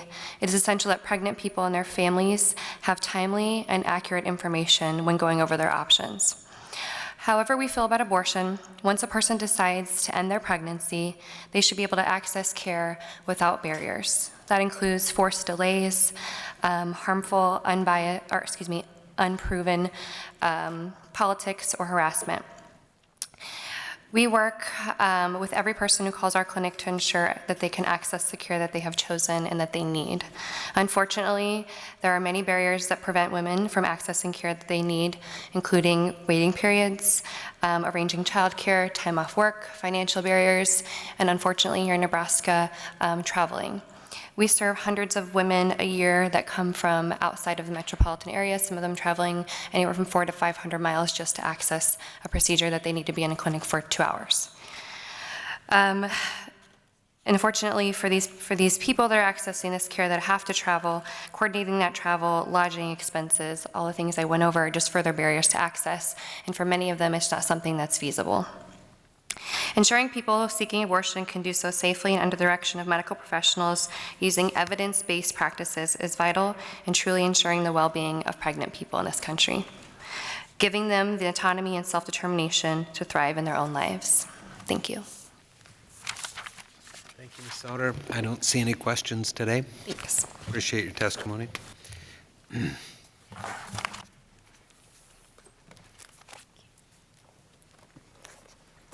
Afternoon again. Hi, again. My name is Scout Richters, SCOUT-RICHTERS, here on behalf of the ACLU of Nebraska in strong support of LB 503. We'd like to thank Senator Hunt for bringing this legislation. Allowing for medication abortion via telemedicine is consistent with Nebraska's tradition of leadership in telehealth. It upholds constitutional principles and it ensures safe access to care for all Nebraskans, including rural and low-income Nebraskans. As you've heard, the provision of telemedicine for medication abortion, it would have particular impact in a geographically large state such as Nebraska, where 97% of Nebraska counties have no clinics that provide abortions, and 41% of Nebraska women live in those counties. The Supreme Court has recognized that a woman has a fundamental right to terminate a pregnancy, and pre-viability restrictions cannot serve as an undue burden on that right. And now with the whole women's health that was decided in 2016, we must weigh the extent of the burden on a woman seeking an abortion against the state's justification for the restriction. And we can look to Iowa in that undue burden analysis with respect to medication abortion through telemedicine. And the burden placed on women, especially low-income women, to travel to a clinic is not justified by having a same room requirement, as there were very few health benefits to such a requirement. Litigation in several other states, including Kansas and Idaho, have resulted in telemedicine continuing to be used for medication abortions under this same undue burden analysis. Nebraska has long been a leader in telemedicine, and it's time we remove this unnecessary restriction on telemedicine being used for medication abortion, given all that we know about the safety of medication abortion. We thank Senator Hunt, as well as all the co-sponsors of the bill, offer our full support, and I am happy to answer any questions. I don't see any questions today, but thanks for your testimony. Thank you.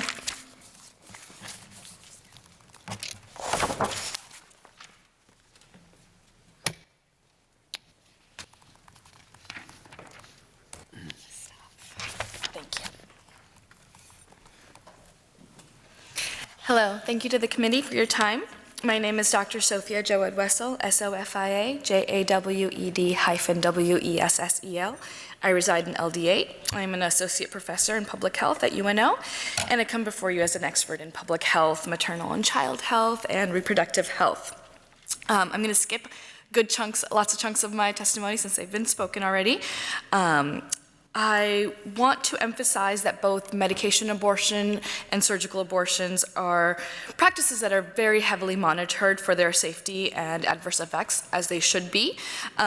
Multiple studies have proven that abortion delivered through telehealth is as safe as when the pills are administered in person by a physician. We have both global and local studies that show this. So globally, we've seen rigorous studies that examine telemedicine logs from a site called Women Help Women. And here we find that almost all of the women who used this service confirmed that their abortion was successful, and most reported side effects that were tolerable and comparable to their menstrual period. Another large-scale study in Thailand found telehealth distribution of MIFI and MISO to be safe, effective, and acceptable to both providers as well as the patients. Women in both studies were able to determine for themselves that they were pregnant and didn't want to be, that they were eligible based off of their gestational age, whether they had any contraindications that should leave them out of this pool of folks that take these medications, and if they need follow-up care. The in-clinic pregnancy tests, ultrasounds, and clinical examinations were not and are not necessary for medication abortions that happen correctly. Closer to home, from Iowa, we have 7 years of data comparing the prevalence of clinically significant adverse effects between telehealth administered medication abortions and in-clinic, in-person patients. Close to 9,000 telehealth medical abortions and over 10,000 in-person medical abortions were performed during that 7-year period, and there was no significant difference in the adverse effects that were documented. And in fact, there were less than 1% that documented any kind of adverse effect. I think that particularly keeping in mind, once again, rural Nebraskans, 41% of the women that live in Nebraska are in rural counties where there are no abortion clinics. We can trust telehealth for providing quality care. We can trust women. We can trust the scientific evidence that supports the safety of this method of provision. Thank you. I don't see any questions, but thank you so much for your testimony.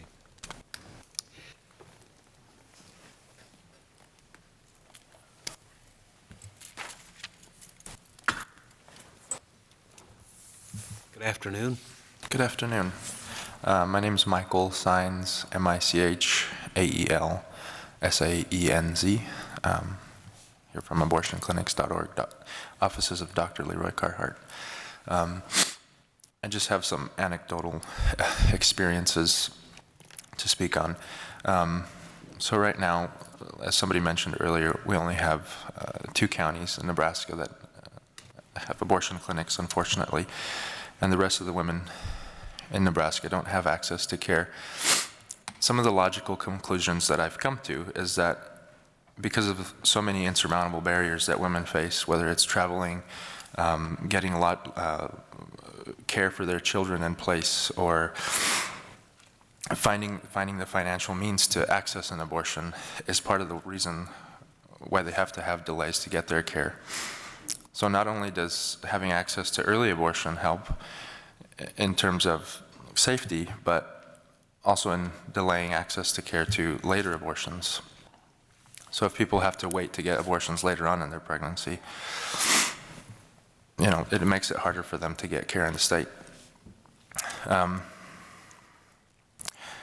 So I would just like to say that I support this bill. Thank you. Very good. Thank you for your testimony. Any other proponents of LB 503?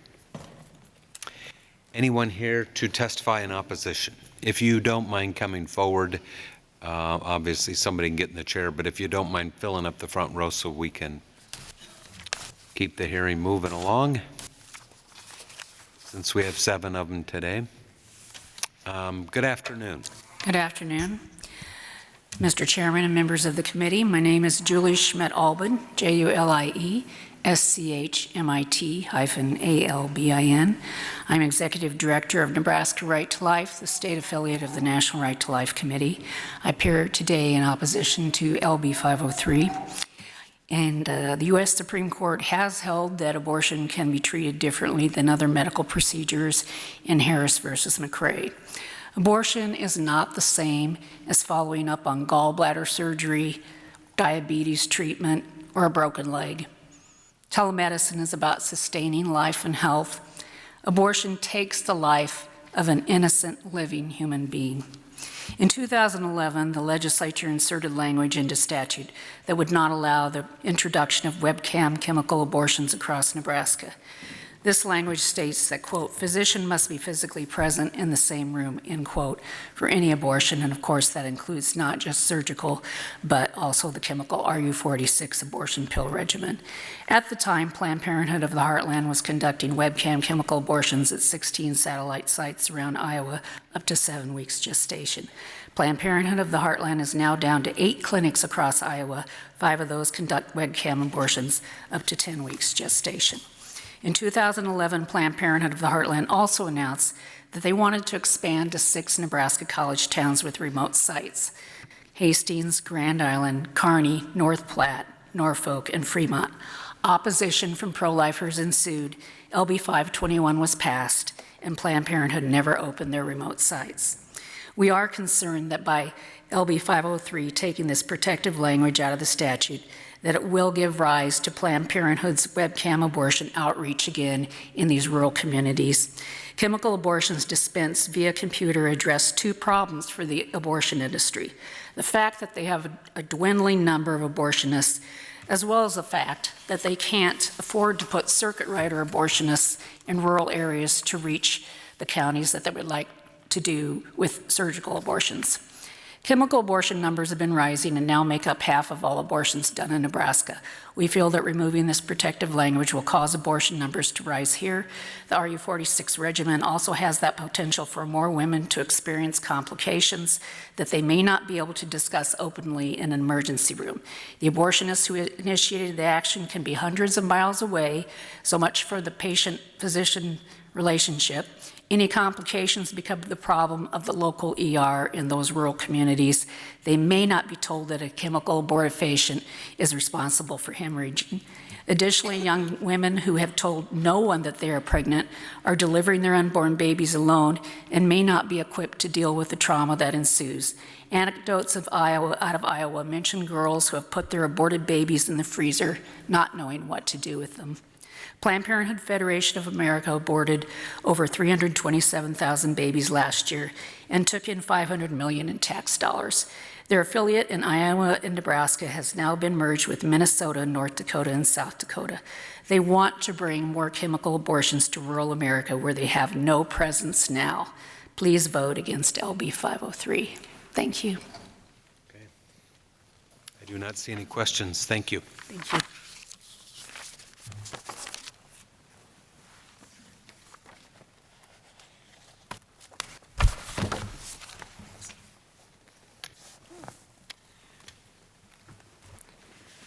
Good afternoon, Chairman Lathrop and members of the Judiciary Committee. My name is Darrell Klein, D-A-R-R-E-L-L-K-L-E-I-N, and I am Deputy Director of the Division of Public Health for the Department of Health and Human Services. I'm here to testify in opposition to LB 503. As you know, LB 503 strikes the language in Nebraska Revised Statute 28-335, sub 2, that requires a physician to be physically present in the same room with the patient during the performance of an abortion. Violation of this requirement is currently a Class 4 felony. The bill removes the physical presence requirement and the penalty for violating that requirement. The physical presence of the physician helps assure patient safety.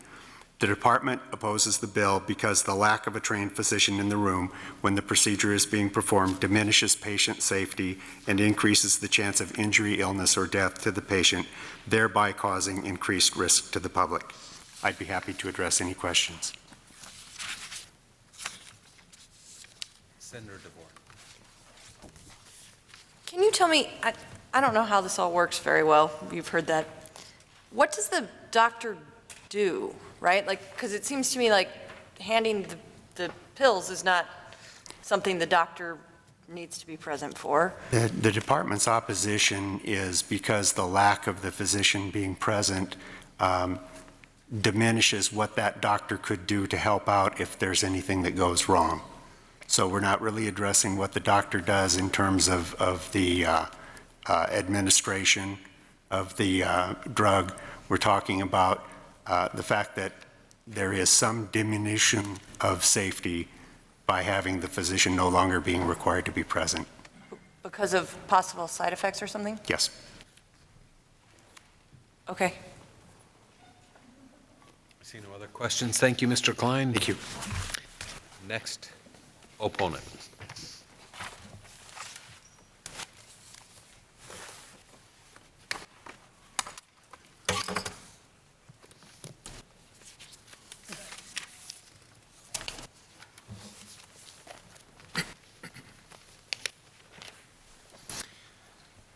Good afternoon again, Chairman Lathrop, members of the Judiciary Committee. My name is Marion Miner, M-A-R-I-O-N-M-I-N-E-R, testifying on behalf of the Nebraska Catholic Conference, which advocates for the public policy interests of the Catholic Church and advances the gospel of life by engaging, educating, and empowering public officials, Catholic laity, and the general public. And I'm here today to express the conference's opposition to LB 503. LB 503 would eliminate the requirement that a physician be present when an abortion, whether surgical or via the prescription of abortion-inducing drugs, is performed. In practice, this would mean the legalization of so-called telemed abortions. The conference opposes this change for several reasons. First, telemed abortions present significantly increased health risks to women because it would mean a physician need not ever meet with a woman who is seeking an abortion in person. Since it was approved for use in the U.S. in 2000, mifepristone has been linked by the FDA to 22 deaths, 97 undiagnosed ectopic pregnancies, which can be fatal themselves, and 4,185 total adverse events as of December 2017. And I've attached in the handout those statistics from the FDA.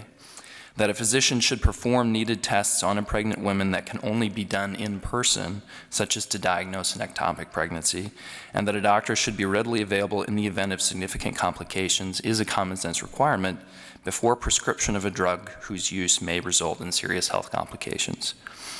Second, the people of Nebraska have made clear time and again that they do not want to see a liberalization of the state's abortion laws. Nebraska was the very first state to disallow abortion after 20 weeks and enacted the physician presence requirement in 2011. We have enshrined in statute a recognition that it is the will of the people of the state of Nebraska to provide protection for the life of the unborn child whenever possible. Countless other examples abound. Third, the elimination of the physician presence requirement is likely only the first step in a series of reforms that have been pushed in other states in recent years, including pushes to eliminate the requirement that only physicians perform abortions. These, quote, reforms are enacted at the behest of an abortion industry that recognizes it can realize greater profits where there are less restrictions, including laws which require the personal presence of a physician. Fourth, it's difficult to ascertain how the requirements Nebraska has for informed consent can all be satisfied if the physician and the patient never meet in person. Finally, and most fundamentally, abortion is simply a terrible and tragic evil that should not be expanded. Efforts to help vulnerable women who feel they have no other choice exist, but they need to be promoted and expanded. Many women seek abortion in desperation because they feel they have no other place to turn, and that is a travesty. The toll on mothers and on unborn human life has been devastating. More than 60 million children have been aborted in the United States since 1973. And I'll wrap up just by saying that we should be intent on reducing those numbers and helping women to know that they have another place to turn. I don't see questions. I do want to ask you a question while I have you here, and this is pretty unusual, I'll admit, but when you testified on the last bill, you handed out two things, both of which appeared to have this Dr. Delgado as one of the authors. Right. And the one I think that you wanted us to take a look at, well, you wanted us to read both of them. Right. The one that seems to have caused the concern is this one entitled A Case Study Detailing the Successful Reversal. Mm-hmm. Right? Right. And so after you testified, I didn't know about this, and you and I didn't talk about this in advance. Right. After you testified, we heard that they've been asked, the people that published this have been asked to pull it.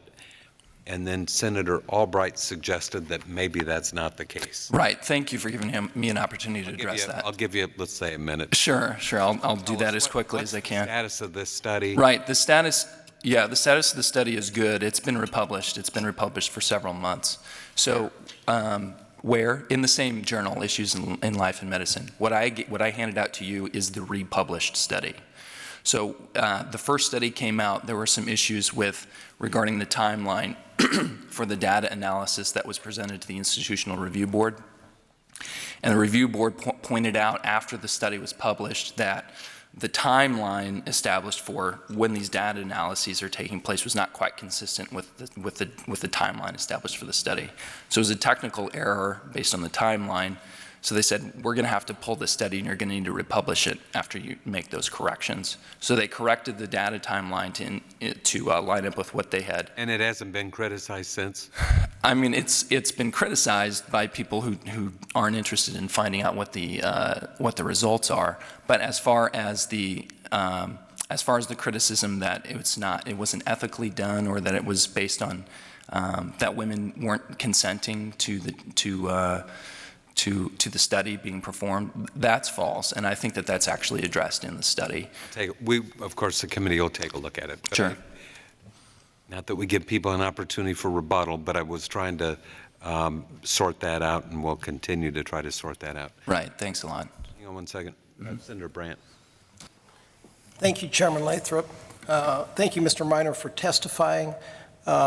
Just so I'm clear on your position, the Catholic Conference is not against telehealth?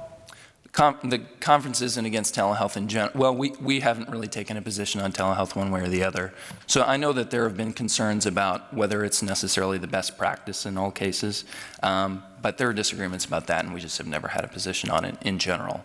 With regard to abortion, we have always opposed that, not only because we don't believe it's in the best interest of anybody to expand abortion, but also because there are significant concerns with the health of the woman should complications arise. All right. Thank you. Okay. I don't see any other questions. Thank you, Mr. Minor. Thanks a lot.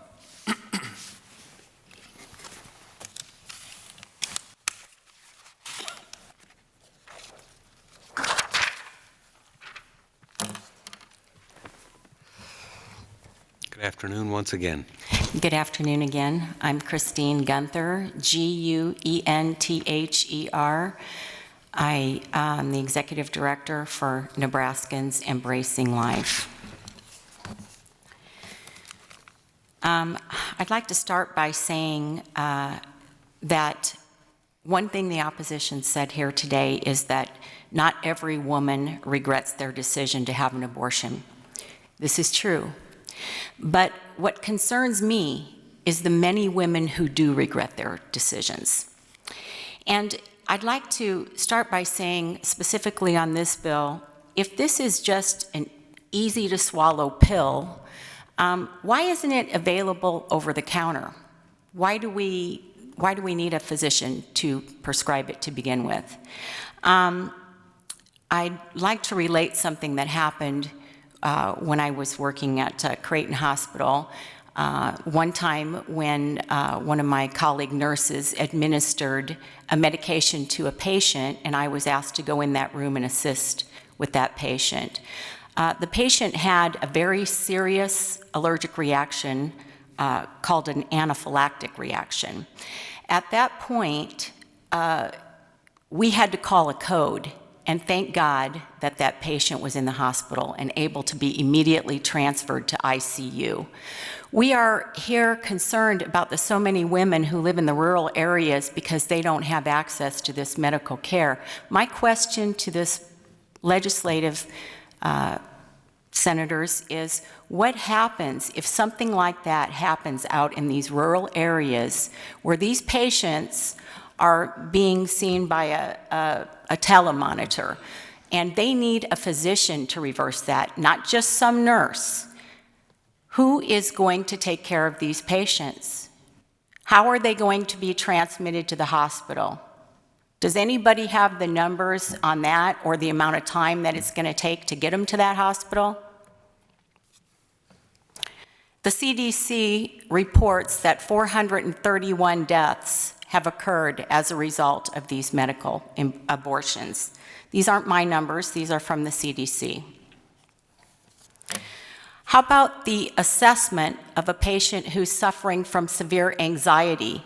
Can you tell that by just being over a telemonitor? Because as a nurse, I've assessed many patients, and sometimes you need to be right with them. You need to be able to look into their eyes. And when they have a full-blown anxiety attack, how are they going to get immediate help? And my question to you is, do you want to be responsible for making a decision like this on a medication that is not even available over the counter? It's not as simple as swallowing a pill. The other thing I'd like to say in wrapping up is we are always accused of being the ones who don't care about women, but we are the ones who are there each and every time to clean up the mess after the providers get their money and are long gone. Thank you for hearing me today. Senator Brandt has a question for you. Thank you, Ms. Gunther, for testifying. I'm from a rural area. Okay, it sounds like you're really anti-telehealth.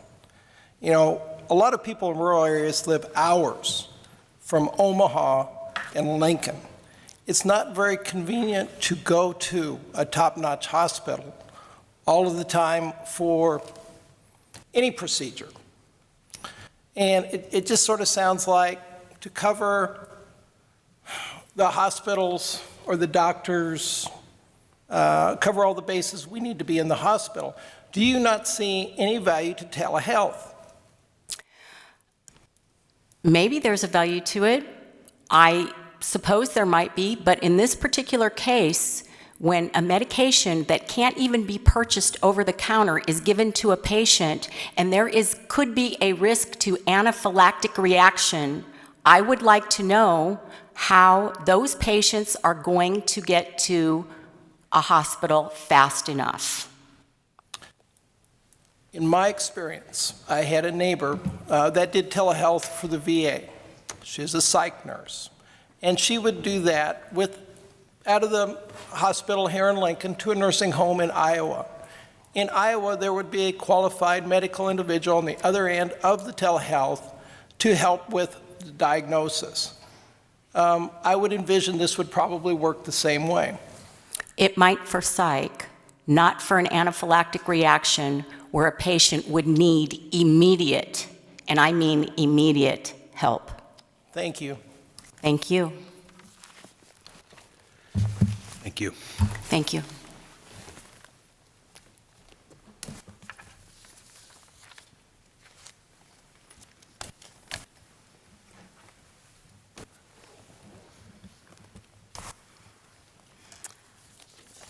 Good afternoon.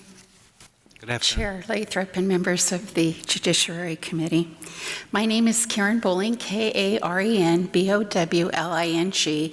I serve as the Executive Director of Nebraska Family Alliance, and I'm testifying on their behalf. NFA is a nonprofit policy, research, and education organization that advocates for marriage and the family, life, and religious liberty. We represent a diverse statewide network of thousands of individuals, families, and faith leaders. We oppose LB 503 telemedicine abortions because it eliminates requiring a physician's physical presence in the same room when performing, prescribing, or inducing an abortion. Women deserve the best standard of care with the presence of a physician when pursuing medicated abortion. When complications arrive, care should include a physician present who can examine, evaluate, and provide care as needed, particularly when complications occur. Medication abortions include risk factors. According to a 2017 report, FDA mifepristone post-marketing adverse event summary, the abortion pill masks symptoms of ectopic pregnancy such as vaginal bleeding, pelvic pain, and sharp abdominal cramping. Diagnosis can be missed without a pelvic exam. In fact, oftentimes it does require a pelvic exam, and even an ultrasound cannot detect that. A physician must be present. Patient safety can be compromised. In closing, one of NFA's core values is to reaffirm the unique value and dignity of individual human life in all stages of growth and development, from fertilization onward. Senator Lathrop and committee members, we ask that you not advance LB 503. And I'll take any questions. Okay, thank you, Ms. Bowling. Thank you.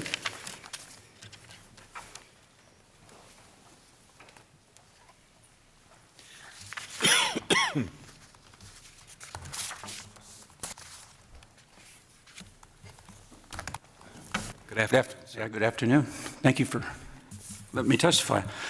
My name is John Dockery. That's Johndockery, and I'm from Omaha. I'm opposed to LB 503, eliminating the requirement that a physician be present in the same room when a medical abortion is performed. A 2015 study in Finland found there is a much higher complication rate with medical abortions than with surgical abortions. Every patient considering these procedures has the right to a physical exam and personally seeing a physician before making such a decision. In a recent interview with Donna Harrison, the Executive Director of American Association of Obstetrics and Gynecology, she talked about the health risks and dangers of medical abortions.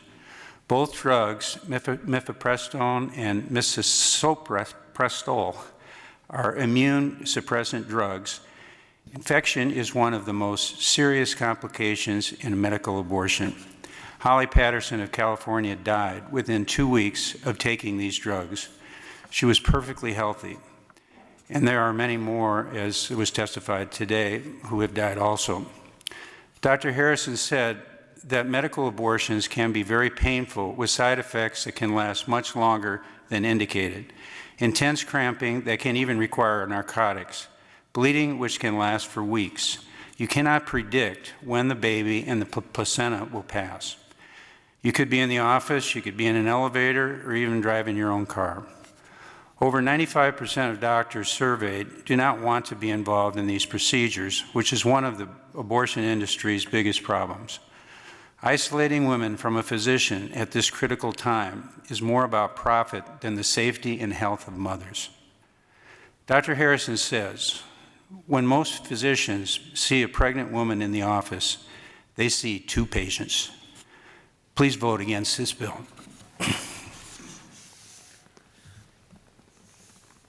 You know, I'm just going to say something. When you started your testimony and you thanked us for the opportunity, that's what we're here for. We appreciate you came down here today to share your thoughts. Thank you very much. Yeah. Anyone else here in opposition to LB 503? Can I make one comment?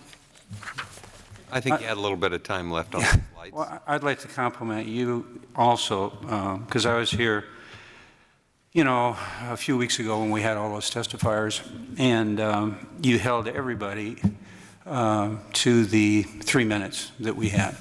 And I've testified here years prior to that where chairmen disregarded that and just let people go on and on. But anyway, so that particular day, even though it was very, very long, it went, I thought, very, very well. Yeah, thank you. I appreciate that. Thank you. Committee tries to be fair with everybody that testifies. Anyone in the neutral capacity?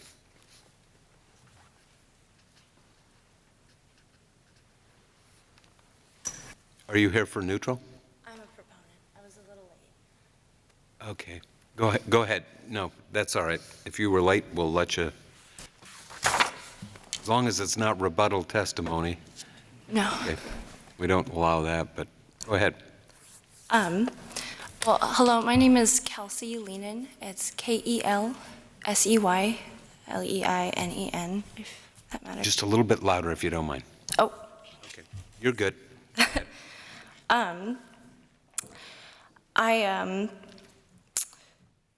Sorry, I'm very nervous. I want to start by saying that today I have a wonderful job that I enjoy. I have a partner that I love who supports me. I have a savings and a safe home. But getting to this point has been somewhat messy. So prior to today, I have had 2 abortions in this state. One because I was very young and very stupid, and the other because I was unaware of medication I was taking could compromise my birth control. In these, I was very lucky. I was able to make an appointment and pay immediately, and both abortions were performed prior to 8 weeks. They were done very quickly, very easily, and the pain was almost entirely due to a sense of shame and secrecy, which I obviously now reject. At that time, because of the sense of shame and secrecy,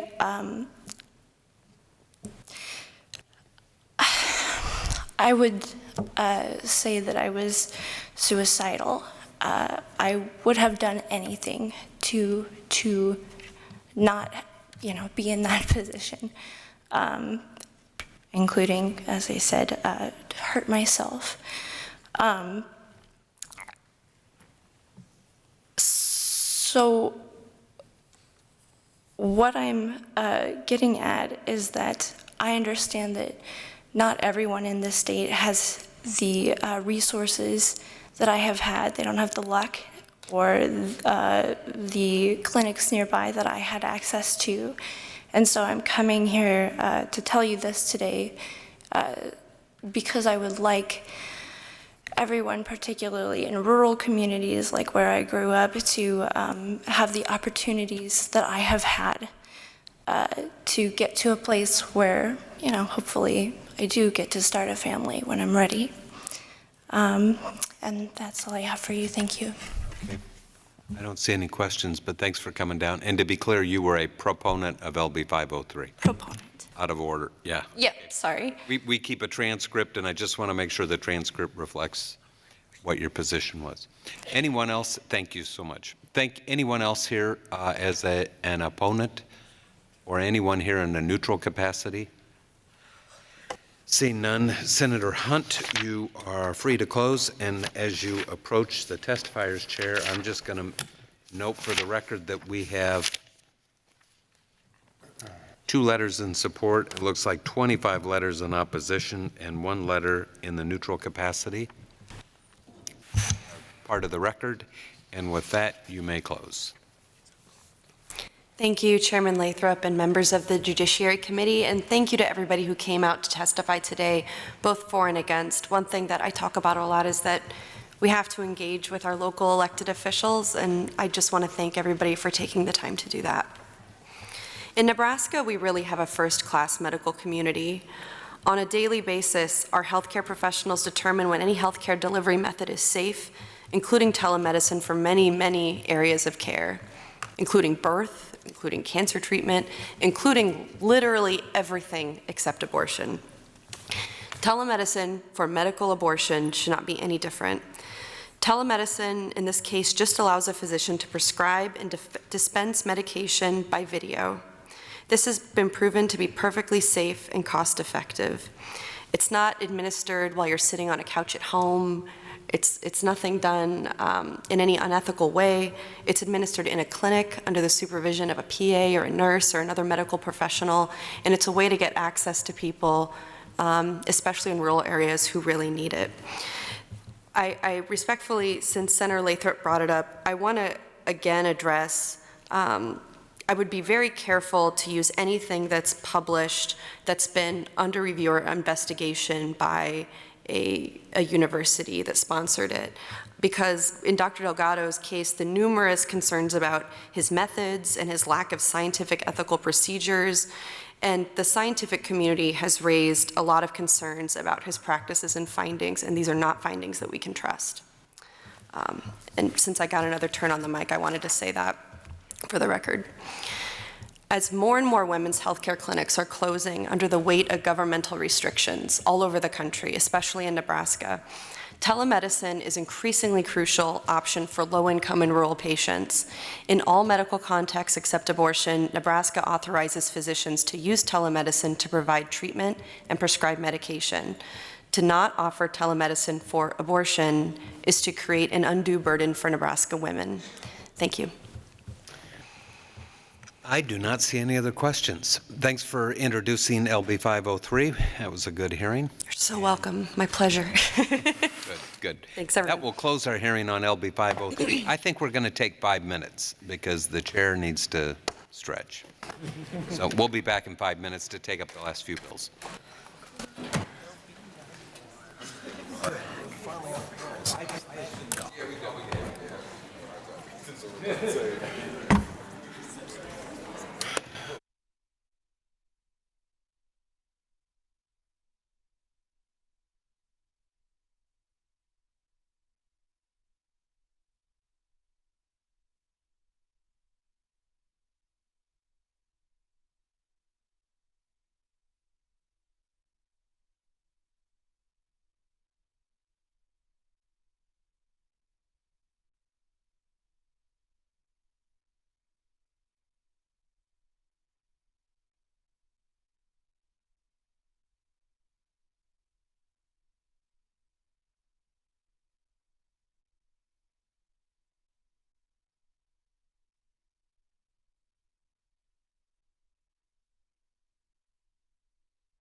right, you ready to go back out?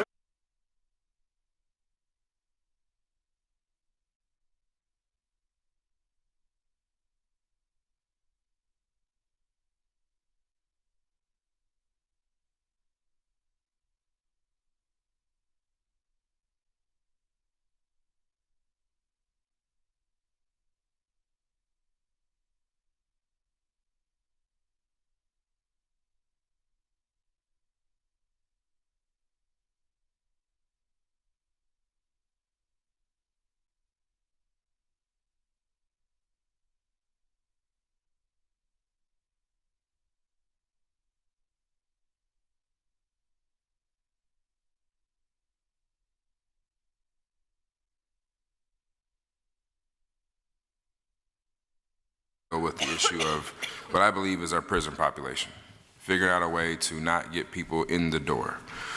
LB 91 is something that is similar to the rest of the country. Actually, 37 states right now do what's called deferred judgment. We are one of the states who don't. And if you look across the river at Iowa, they also do it. And what we'll hear is that there are some issues and procedurally that we could change to probably get there, but in fairness to this committee, we spent this year working on the witness tampering bill that came before us, and we just never got around to negotiating how we can make this work for all the parties, but I think we can get there over the summer.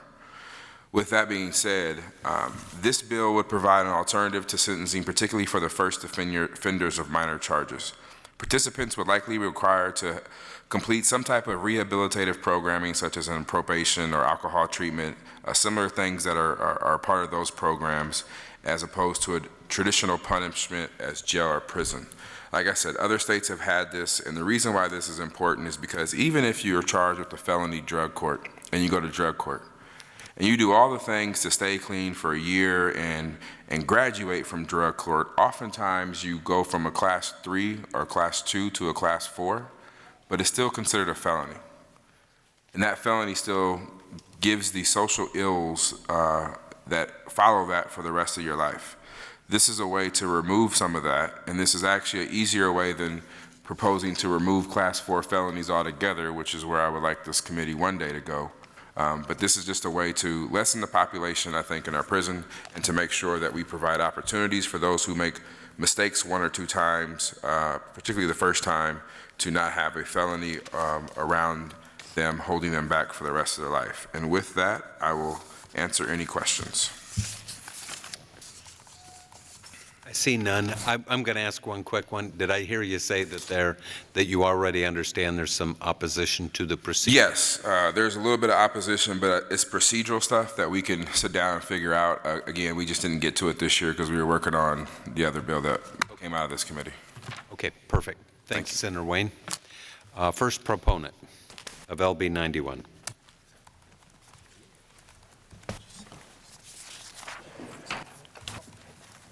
Welcome. Good afternoon. Senator Lathrop, members of the committee, I am Joe Nigro, Joenigro. I'm the Lancaster County Public Defender, and I appear in support of LB 91. I want to thank Senator Wayne for introducing this needed legislation. I became aware of the concept of deferred judgment probation a few years ago when I became frustrated when applicants for drug court were turned down because their drug problem wasn't severe enough. These people were told that they could seek to be placed on probation. The problem is that drug court graduates get their case dismissed. People who complete probation still have a felony on their record. They can try years later to have it set aside, but that doesn't happen easily. In at least 37 states, deferred judgment exists for a variety of offenses. Iowa is one of those states. Under Nebraska law, once sentence is pronounced by the court, the case is final. With deferred judgment probation, the court keeps control of the case and can dismiss it after probation has been successfully completed. This helps to restore people completely to society. They can say no when asked on a job application if they've been convicted of a felony. It could impact eligibility for federal student loans and federal housing. All of these things can help someone to be more likely to be successful and less likely to reoffend. This dismissal isn't a gift. People have to earn it by successfully completing probation. Judges decide who even gets the opportunity. They don't have to place people on deferred judgment probation. It's unlikely that deferred judgment will be granted for a number of offenses or for people who have significant criminal records. It will motivate some defendants to seek probation instead of just doing time, and it will motivate defendants to successfully complete probation. This concept is similar to other steps the legislature has taken, such as ban the box, to restore people fully to society after they have served their sentence. If people are fully restored, they are more likely to be successful in life, benefiting us all. I urge you to advance LB 91. Thank you. Okay. Is this like diversion? Well, generally diversion happens at the very beginning of a case. And this happens after a conviction. This happens after somebody pleads, but what happens is instead of the conviction being final, the court basically delays it. It would be similar to when somebody comes to drug court and they plead to the charge, but they're not sentenced. The sentencing is delayed, and then if they complete drug court, their case gets dismissed. And in this situation, the court still maintains jurisdiction, and so if the person can complete probation successfully, a specific type of probation, at the end the court can dismiss it. Some states require a hearing, some just do it automatically, some limit it to certain types of offenses, but it's really something that we should be doing here in Nebraska. I mean, when it's in 37 states, this isn't some radical concept.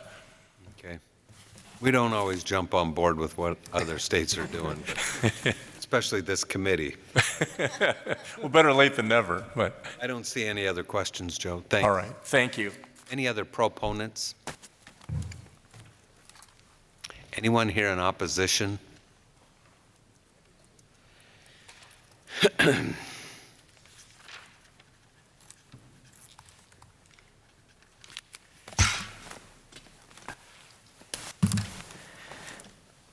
Good afternoon, members of the committee. My name is Jeff Lux. First name Jeff, J-E-F-F. Last name Lux, L-U-X. I'm a deputy Douglas County attorney and here representing the Nebraska County Attorneys Association. I guess opposed as introduced, I guess is the right way to kind of describe where we're at. We've talked with Senator Wayne in terms of, you know, this is a concept that other states use, a bunch of states use. We're not opposed to having this type of concept in Nebraska. We just like to work through it with him and the defense bar on, you know, what would work here in Nebraska. I mean, the concept of deferred judgments could be beneficial for the jurisdictions who don't have the number of cases or the resources to set up their own drug court or veterans treatment court or diversion like we do in Douglas County. So it would allow those jurisdictions to be able to offer those defendants something very similar, which would be, okay, you can go through some type of programming through probation instead of a problem-solving court type of scenario, and then if you make it through, the case is dismissed, sealed, however you want to set it up. It would allow those type of options for different jurisdictions, which I think is something to look into. For jurisdictions that do have those types of courts, those like we do in Douglas County, we do have kind of a gap that was mentioned by the previous where, it's best practice for those courts to take high risk, high need. And so we do have situations where, well, you're high risk but low need, or you're medium or whatever. And so if it's still a little too serious for us to put in a diversion program, then yeah, you're stuck with, well, some type of plea and they've got a conviction and you're off doing probation with a conviction. So it could kind of work in conjunction with drug courts or problem-solving courts to kind of fill that gap. I would be afraid that I wouldn't want it set up in such a way that would undermine our problem-solving courts. It'd be like, well, I don't want to do drug court, I'd rather do a deferred judgment type of scenario.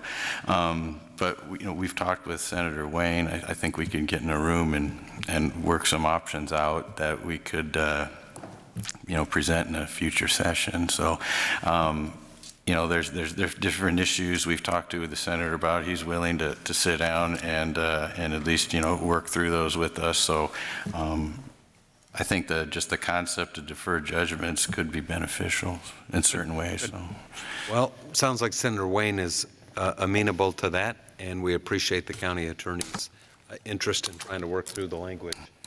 I don't see any other questions for you, Mr. Lux, but thanks for being here. Thank you. For your testimony today. Anyone else here in opposition to LB 91? Anyone in a neutral capacity?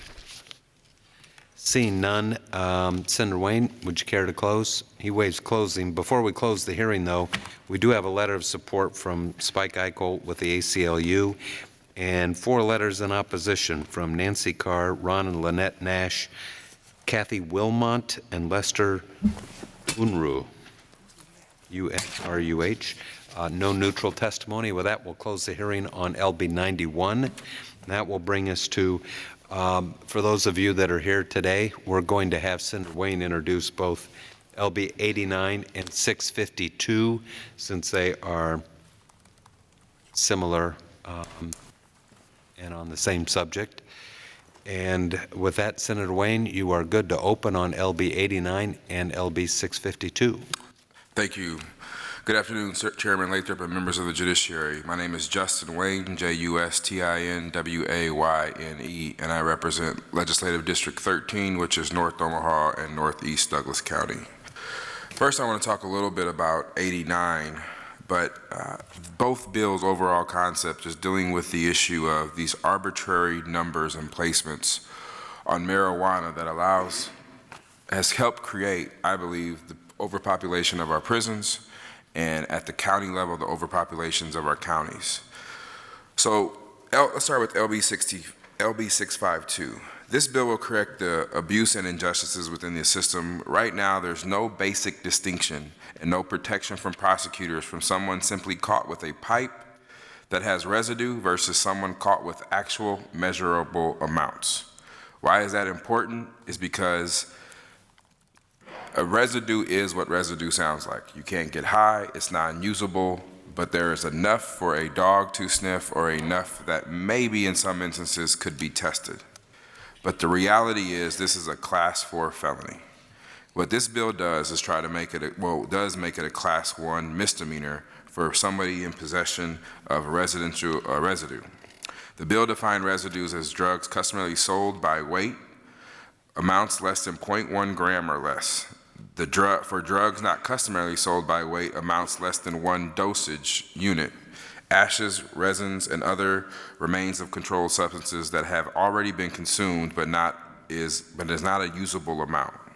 I just want to remind this committee that this bill, in the identical amended version is this bill right here, was LB 971. I introduced it last year, and this was voted out unanimously 8-0. We just ran out of time. As we shift to LB 89, the continuation of what I believe are the injustices in our marijuana law, LB 89 reduces the penalties for possession with intent for those who are caught with a certain amount under a certain weight. This actually is very ironic that today we're having this hearing, because this is actually the issue we were debating on the floor today. What does it mean to be a distributor versus a non-distributor? We have arbitrary numbers in the marijuana statutes that make the presumption that you are a distributor, and this actually raises it to a point where most people would agree if you're over this threshold, you may be a distributor, and that burden of proof would fall on you in some instances. And what I mean by that, this law distinguishes between simply being caught with a lot of marijuana versus being caught with a significant amount that would incite trafficking levels. Our law needs to be nuanced, because if not, we are doing what we're currently doing, which is prosecuting people who simply may have a habit, although illegal, but are not considered drug manufacturers or distributors. This law would change. If you were caught with the intent to deliver with 5 pounds or less, the crime is lowered to a class 4 felony. If you are caught with 5 pounds or more, this changes nothing and remains a class 2A felony. For simple possession, this bill would lower the amount to a class 1 misdemeanor. Anything more than a pound, this raises the floor that is once charged from someone who has an ounce. Class 3 misdemeanor for possession from 3 ounces to a pound, and a class 4 felony is a simple possession of 5 pounds or more.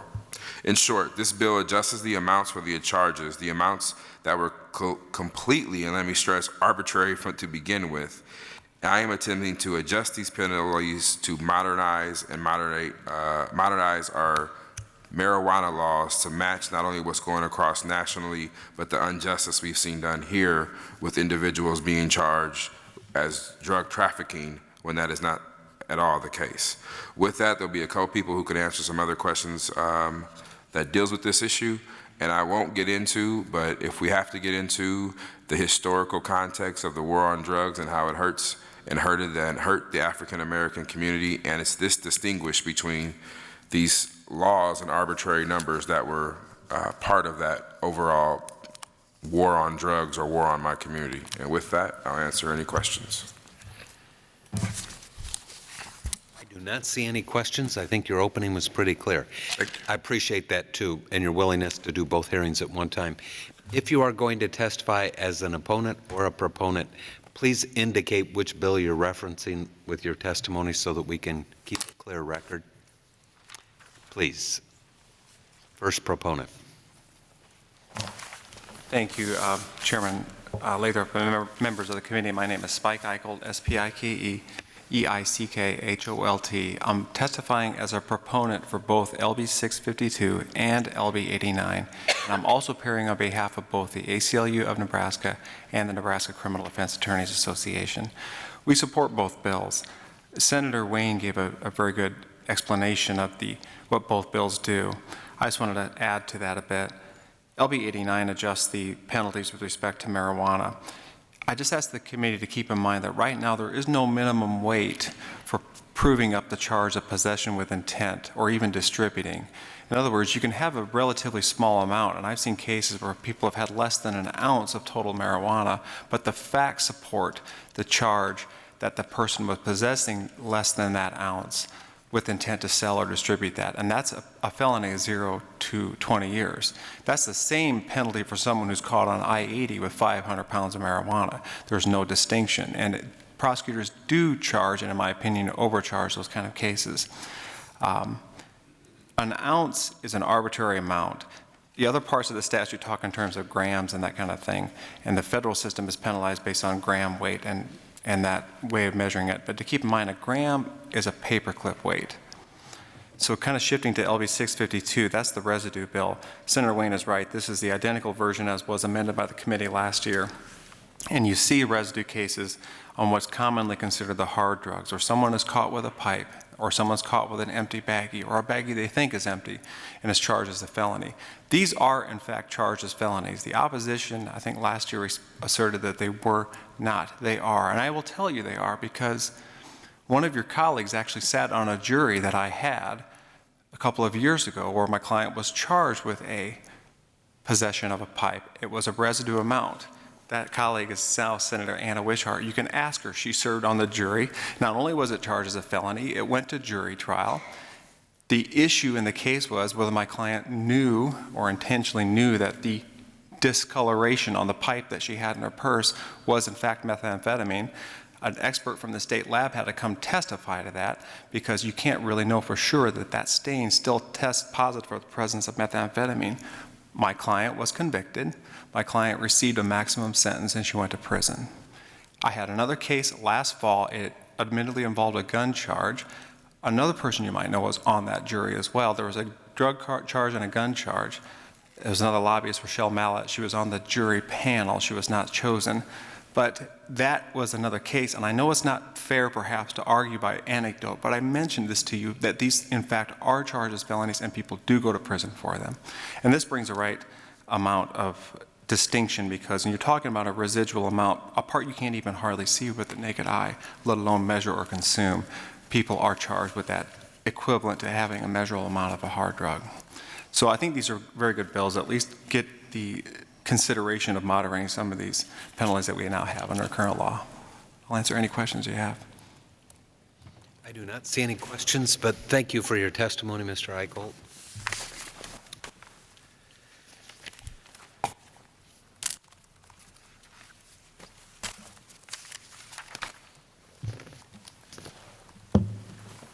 I'm going to testify on both bills. I'll speak first on LB 89 because I wrote separate testimony. Senator Lathrop, members of the committee, I'm Joe Nigro, Joe-Nigro. I'm the Lancaster County Public Defender, and I appear in support of LB 89. I want to thank Senator Wayne for introducing this bill. This bill would reduce the penalty for possession or delivery of up to 5 pounds of marijuana. Legalization of marijuana across the country is inevitable. The war on drugs hasn't worked any better than prohibition. Use of marijuana runs across racial and socioeconomic lines, yet African Americans are 4 times as likely to be arrested and charged for marijuana offenses. Just last week, the Hennepin County, Minnesota County Attorney, that's Minneapolis, announced that they would no longer prosecute people for possession or sale of up to 100 grams of marijuana. Other prosecutors are also reevaluating how they handle these cases in light of the disparate impact of marijuana laws on people of color and the reality that marijuana is now legal in several states and Canada. When a conviction has a more devastating impact than the use of the drug, it's time to reevaluate the policy. This bill would be a small step in the right direction. I urge you to advance this bill. Now, regarding LB 652,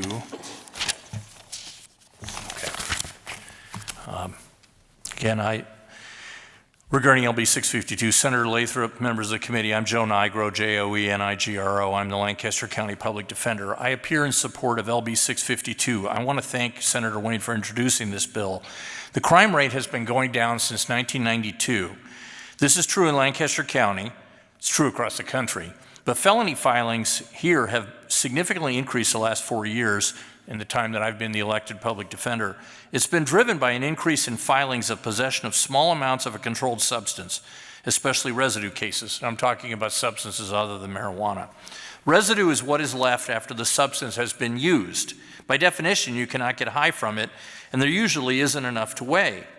I don't believe drug use has increased. It appears that more items are being sent in for testing. These cases burden the system. The crime lab takes 3 or 4 months to test items. Filed as felonies, these cases clog county and then district court. Our office has workload standards. Each month when we reach our limit, we file overload motions. When half of our felonies are drug cases, 70% of our drug cases are possession cases, and at least 39% of those possession cases are residue cases and would be reduced to misdemeanors under this bill. Outside attorneys who bill by the hour when we overload cost thousands of dollars. Some of these people charged sit in jail unable to make bond. Most of these cases are resolved with a plea to a misdemeanor resulting in a large fine, which people ultimately sit out in jail or a jail sentence. Few receive probation. It would be one thing if all of this was reducing drug use and making our communities safer. It isn't. This is a classic example of the failed war on drugs. Who does this hurt? It hurts the poor and people of color. Last year, Senator Wayne introduced a similar bill that included making up to 1 gram or 10 pills a misdemeanor. The Douglas County Deputy Attorney and law enforcement people who testified were opposed to those amounts, but they basically testified they didn't care about residue. They didn't see that as an issue. The bill was amended to only residue in committee, because that wasn't controversial, and it was advanced out of committee. So I urge you to again advance this bill. Because it would solve what's become a huge problem here in Lancaster County, certainly. Thank you. Senator Brandt. Yes. Thank you for testifying today. How much would this reduce your overall load if the new law was in effect? Well, it would be, I'm trying to think. I mean, it could wind up, it's my feeling that if residue was only a misdemeanor, I think that it's likely that many of these items would never be sent in for testing. I mean, I think they get sent in for testing because the officers know it's going to result in a felony arrest.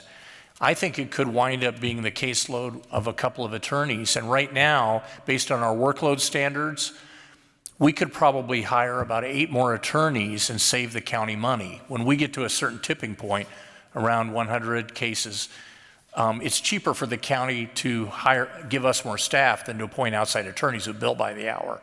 And so it's significant. I mean, when you're talking about 50% of our felonies are drug cases and 70% of those are possession. And a pretty big percentage of those are just residue. So we're talking 1/10 of a gram. I mean, it's almost nothing. It's usually you're talking about scraping the ashes out of a pipe. And so I see a significant, and you're talking about a lot of people who wind up sitting in jail, unable to make bond. Not very many wind up going to prison, but there's still some. I've seen it happen over time. So there's a cost to the system at every stage. But you don't have any idea how much you could reduce your jail population?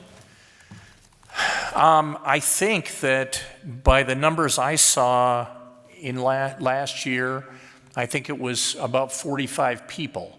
Now, those people, if you're talking about people in jail, it's $100 a day to keep somebody in jail. And if the cases drag on at all, again, you're talking about thousands of dollars. But I haven't looked at those cases, and I did figure out how many were unable to make bond, and it's mid-40s, I think. Right. But I can't tell you how long each of those cases took to be resolved. And then if they get sentenced to jail, there's an additional time. So it would be a significant reduction. I believe that there would be a huge savings for the county. All right. Thank you. You're welcome. I do not see any other questions for you, Mr. Nigro. Thank you very much. Anyone else here as a proponent of either 89 or 652?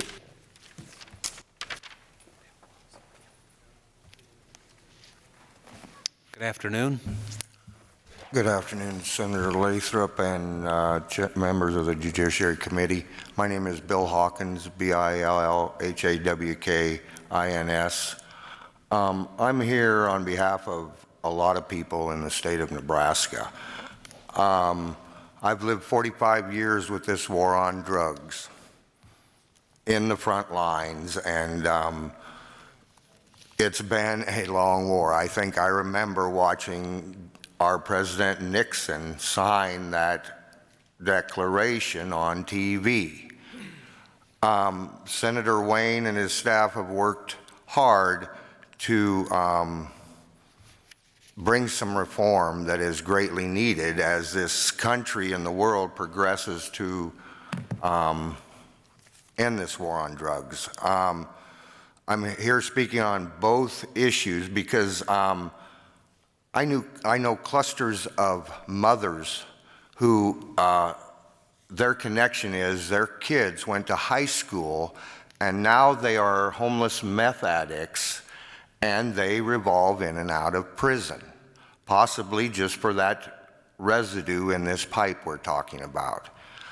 Right now, it is a disgrace on this state, the state of our prisons. I've been in here about 5 or 6 years and I've watched this committees, hearings, and everything about reforming, and we still aren't getting anywhere. And if these criminals would do things like that, they would be in prison. And so we have some real issues here. Senator Wayne's bill on reducing the amounts of cannabis possession is greatly needed. Usually I don't like baby steps, but this is a big step. And so it would greatly reduce that prison population. Right now, just as an estimate, there are approximately probably 32,000 cannabis consumers here in the Lancaster County area. They consume approximately 1 ounce a month. That is 2,000 pounds of cannabis is being consumed every month. The entrepreneur business people who choose to supply that demand are working to supply that demand. And yet, because they're choosing that product, they're criminals. And so every month, that amount of cannabis is being consumed here in this area. It's not going away. And so any type of reform, you will have the Attorney General come in and state how dangerous it is, how much psychosis it is causing across the world, and it's really not so. So look at the facts, and I appreciate your time, and I'll answer any questions you have. I do not see any questions, Mr. Thank you very much, and I appreciate you being in here. Thank you. Anyone else here as a proponent of LB 89 or LB 652?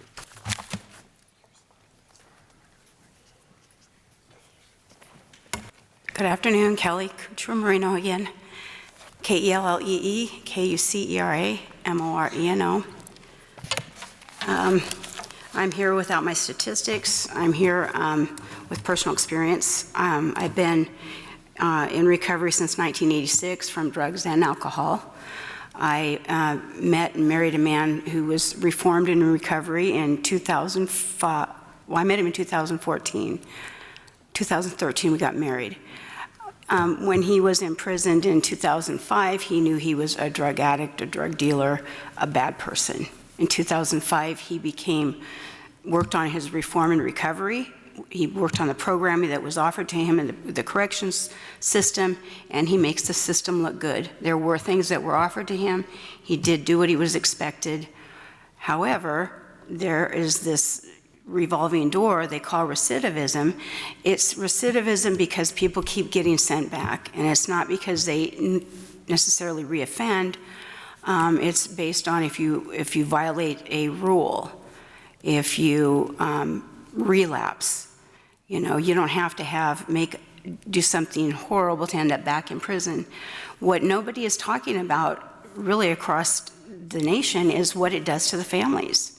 The first day that you incarcerate somebody, they have a chance of losing their children, their job, their home, everything.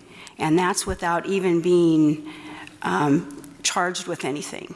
You know, if you're picked up on something and you are not able to bond out, you sit in jail. I'm talking to an expert here. I don't even know if I'm talking to the right people here. But the fact is that the war on drugs it's over. You know, right now we need to be working on reform, recovery, rehabilitation of families. This is costing a lot of money, and it's not helping anybody. I'm ready to lose my house. I've already lost my truck. I've lost my husband. We're losing so many things because of this war on drugs that it's over. We need to take care of our people. You know, today I sat in the balcony and I heard somebody trying to figure out who we were going to give food stamps to, who was going to be the deserving people that would get to have food stamps. The Judiciary Committee knows what they need to do. You've already been given a roadmap and a blueprint. I'm starting to get upset with that you guys do know what to do. You know, the Oversight Committee has researched this. I don't know what we need to do as constituents to make that happen. But there are a lot bigger things going on than sending somebody to prison for residue for a small amount of marijuana and destroying our families. Okay. Thank you. Thank you for your testimony. Anyone else here in support of LB 89 or 652? See no further testifiers in support. Anyone in opposition?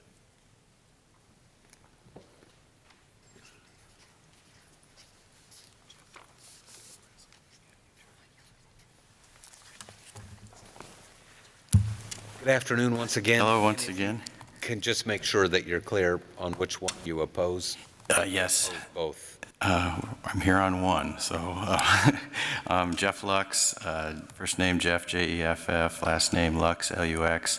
I'm a Deputy Douglas County Attorney here representing the Nebraska County Attorneys Association in opposition to LB 652. As previous testifiers have testified, kind of the history that this bill kind of last year was negotiated out of a previous bill and to basically cover residue. I guess the kind of some issue, and it made it out of this committee, I believe, unanimously.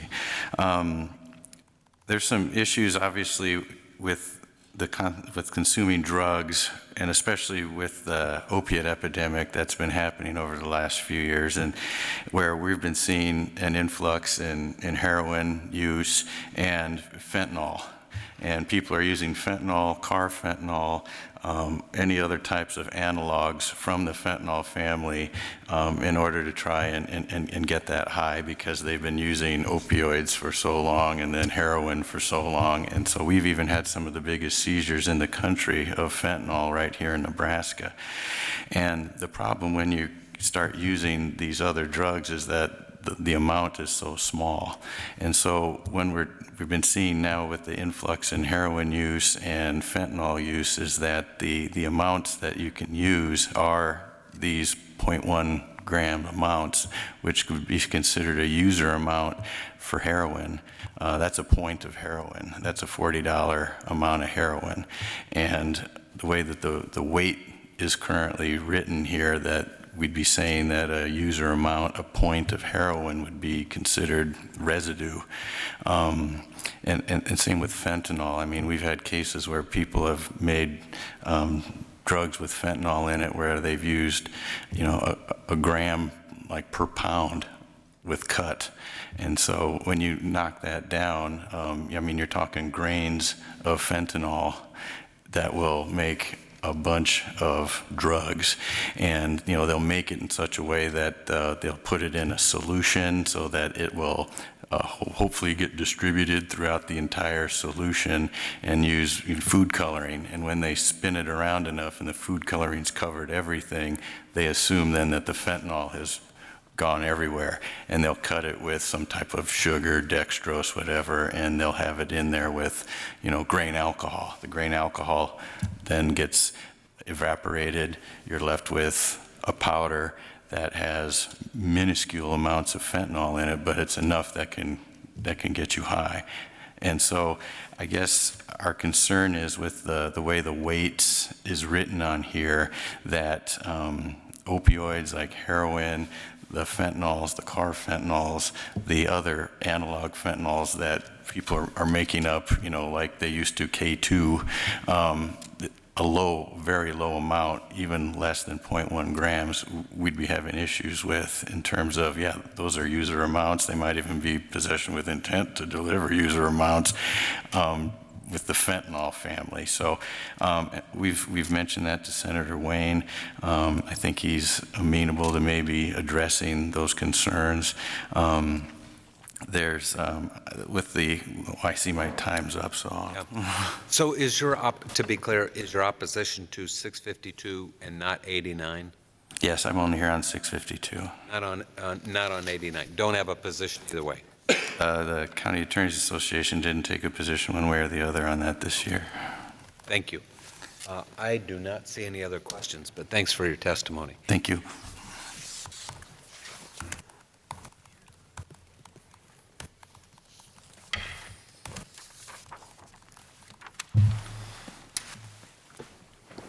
Good afternoon, Chairman Lathrop, members of the Judiciary Committee. My name is Corey O'Brien. That's C-O-R-E-Y, O''B-R-I-E-N, and I'm appearing on behalf of the Nebraska Attorney General's Office in opposition specifically to LB 89. We do not take a position as to LB, I think, 652. The reason we have an issue with LB 89 is really threefold. One, it eliminates any penalty or distinction from somebody that distributes less than a pound of marijuana. There are situations where people are possessing 8-9 ounces of marijuana, and they're going to be treated the same exact as somebody that just simply possesses and not selling 1.5 ounces of marijuana.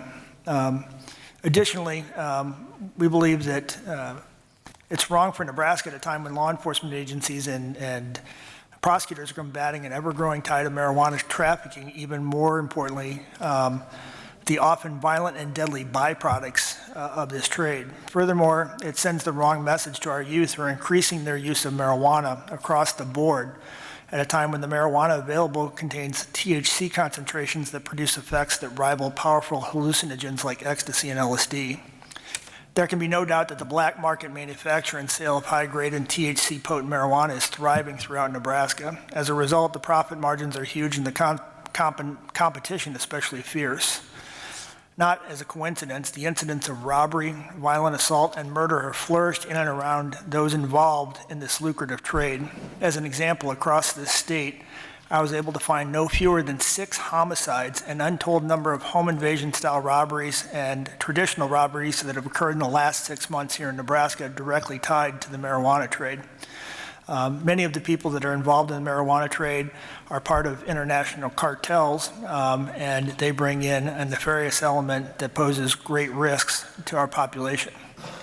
Make no mistake that the people that have amounts exceeding 1 pound are absolutely involved in drug trafficking. To exemplify this, you can conservatively get about 40 joints from an ounce of marijuana. That's about 640 per pound. With 5 pounds, it's about 3,200 joints. In my 20 years as a prosecutor, I've never seen a mere user of marijuana have more than 2 ounces. From the moment you cut marijuana, it begins to degrade as does the THC potency. As a result, marijuana users do not buy in bulk, but instead want the freshest and most potent marijuana available. At a time when we should be doing more to dissuade those from participating in the manufacture, trafficking, and the use of marijuana, LB 89 would potentially be doing the opposite and potentially create an environment that will further proliferate it and all the ancillary side effects. As a result, the Nebraska Attorney General's office is opposed to LB 89. Thank you. And to be clear, you don't have a position on 652? Not one way or another, no, sir. Senator Brandt. Thank you, Chairman Lathrop. Thank you, Mr. O'Brien, for testifying today. Yes, Chairman. What you said is right. The THC content has gone up dramatically over the years, and yet we don't address that in the law. So, I mean, some kid chops up a bunch of ditchweed, got 5 pounds of it. He's going to get the same sentence as some high-grade product out of Colorado. Should this not include THC numbers in addition to pounds to quantify the scope of this? As I understand it, and I'm not a chemist, but I talk to the chemists quite frequently, the ability to test the potency at our crime labs doesn't exist at this point in time. So I don't know what equipment they need in order to test the potency. The Department of Agriculture, as I understand it, is developing a program so that they can test for the potency of the THC, but our crime labs themselves do not have that capability, and I think would require a significant investment in order to do that. We are obviously concerned about the potency because the potency of today's marijuana rivals nothing of my grandfather's marijuana, and that obviously is a huge concern of ours. Just this morning, I was reading an article that was issued this morning saying that there's a direct correlation between the development of marijuana-induced psychosis, and I can get that article to the committee, and the high-potency use of marijuana, use of high-potency marijuana. It was released from Europe. There were 900 reported cases of such psychosis. Okay, you're correct. Well, there is a hemp bill being proposed here in the legislature. Correct. And part of that is a cost to have a machine to test the THC.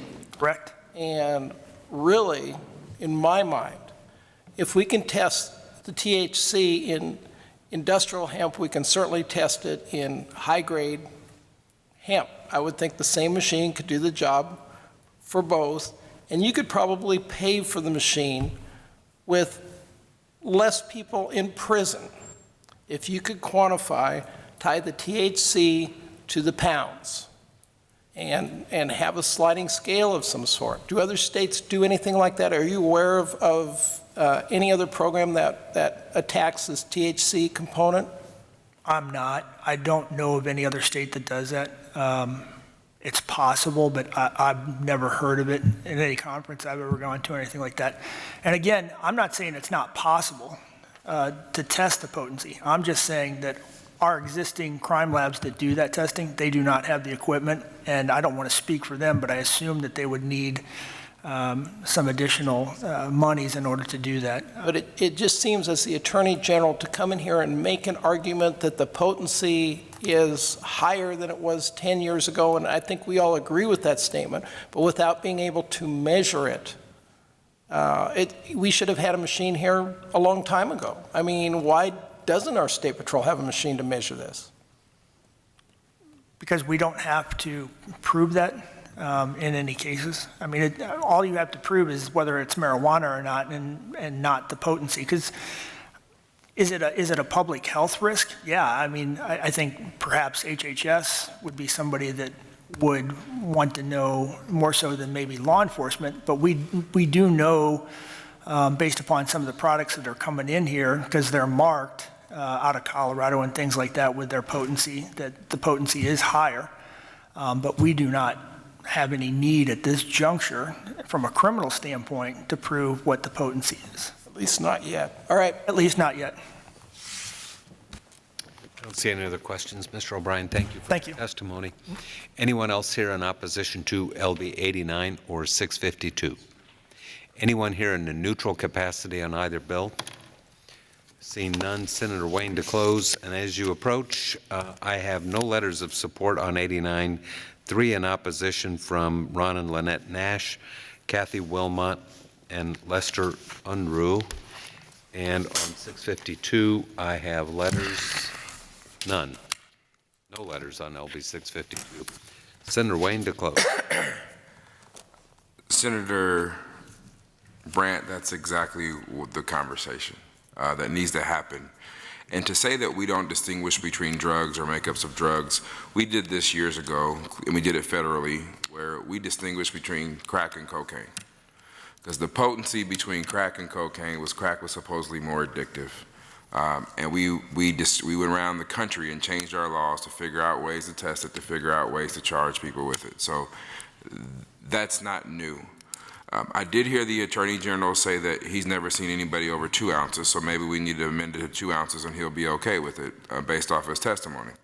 Because right now it's just 1 ounce, and I was going to 3 ounces, so we can have a common ground to go 2 ounces, and we'll be willing to move forward with that.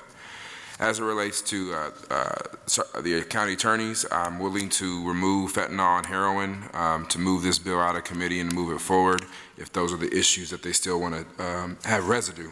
Where I'm concerned is the residue in the ashtray from marijuana and pretty much cocaine or crack that you can't get and you can't perform testing on, and we're still sending people for 20 years in prison off of residue is just unbelievable. But this goes off to a bigger conversation that I know Chairman Lathrop, we're talking about executing more and talking about issues. We charge the exact same person with 4 pounds of marijuana than 200 pounds of marijuana, and we are treating them the same. And that's just unbelievable to me. We are charging people with residue as the same as less than 5 pounds of marijuana. That's unbelievable.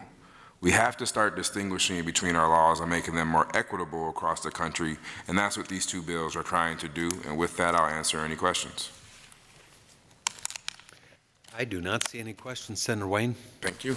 That'll close our hearing on LBs, legislative bills 89 and 652, and bring us to another combined hearing, also with Senator Wayne. Again, we're going to combine LB 90 and 684. They're very similar bills dealing with the same subject matter. We'll have Senator Wayne introduce LB 90 first, and then I'll introduce 684, and we'll let Senator Pansing Brooks chair that combined hearing.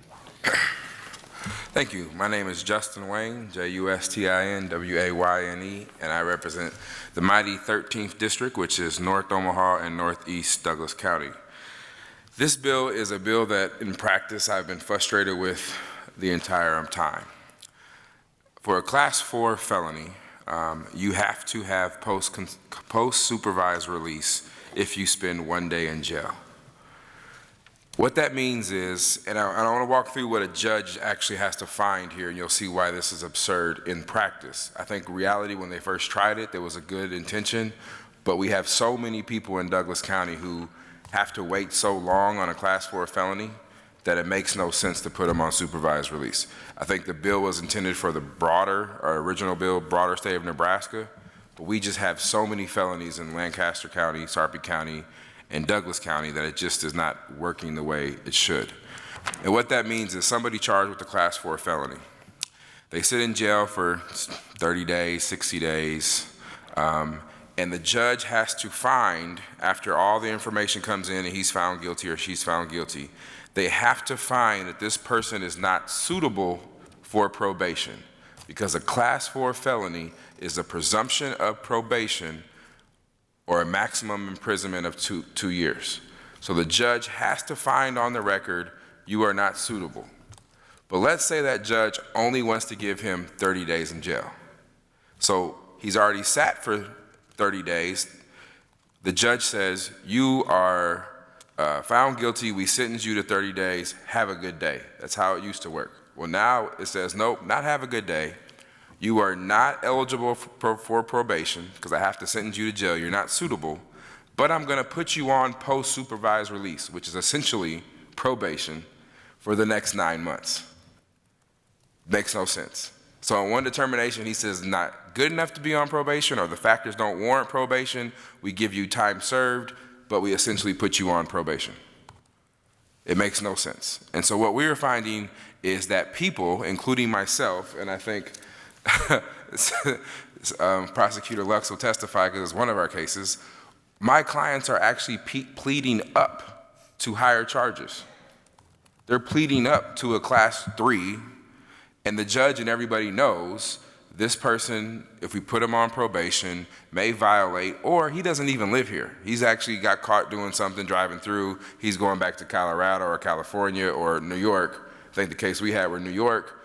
And so we pleaded him up with a harder penalty so the judge can give him time served without being placed on post-supervised release, so he can go back to New York and be with his family. That's the craziness that we're trying to navigate through our system because of this post-supervised release that's mandatory. So all my bill does, and where it's a little bit different than Senator Lathrop's bill, is it says it's discretionary all the way through. And my bill clarifies why there's some more language in there that this is not retroactive, it doesn't apply to current cases, it's only applied after this bill goes into effect, because there are people who are pending right now or caught in that situation. So my bill just gives complete discretion through the whole process, and Senator Lathrop's bill is slightly different, but it deals with the same issue. And we're talking about Class 4 felonies, which the presumption is no prison time. And the only way you get prison time is by finding that they're not suitable for probation. And by the way, most of them, actually all of them, never go to D&E. Time served is in your county jail. So there's a process that occurs. You get sentenced, time served, they process you through D&E. I had one guy go down to D&E and had to catch a bus back to Omaha the next day because his time was already served. I'm trying to avoid that situation again. And with that, I'll answer any questions. Thank you, Senator Wayne. Any questions for Senator Wayne? Nope, seeing none, thank you. Now we will have Senator Lathrop on LB 684. Welcome. Good afternoon, Chair, Vice Chair Pansy Brooks, and members of the Judiciary Committee. My name is Steve Lathrop, L-A-T-H-R-O-P, and I'm the State Senator from District 12, here today to introduce LB 684. I brought this bill as a result of discussions with the Office of Probation Administration. As you know, LB 605 in 2015 established flat sentences for people convicted of lower-level felonies, followed by a mandatory period of post-release supervision overseen by the Office of Probation. Since then, we've learned of some small changes that could ensure we're not using post-release supervision, ensure that we use it efficiently, as well as encourage better engagement by participants. First, with the lowest level cases, we want to give judges discretion in who they sentence to post-release supervision. For example, we have people who are getting sentenced to just the time they've already served in county jail, as Senator Wayne just talked about, and they're ready to re-enter the community, and now the judge is required under state law to put them on 9 months of post-release supervision. So LB 684 would give judges discretion in requiring post-release supervision for Class 4 felony cases when the person goes to county jail rather than to the Department of Corrections. The other change in LB 684 is designed to give judges a more significant hammer when a person violates the terms of their post-release supervision. Currently, a person's post-release supervision can be revoked only for the time they have left on their original term. This means especially for a person who is nearing the end of their supervision term, there's very little incentive to comply.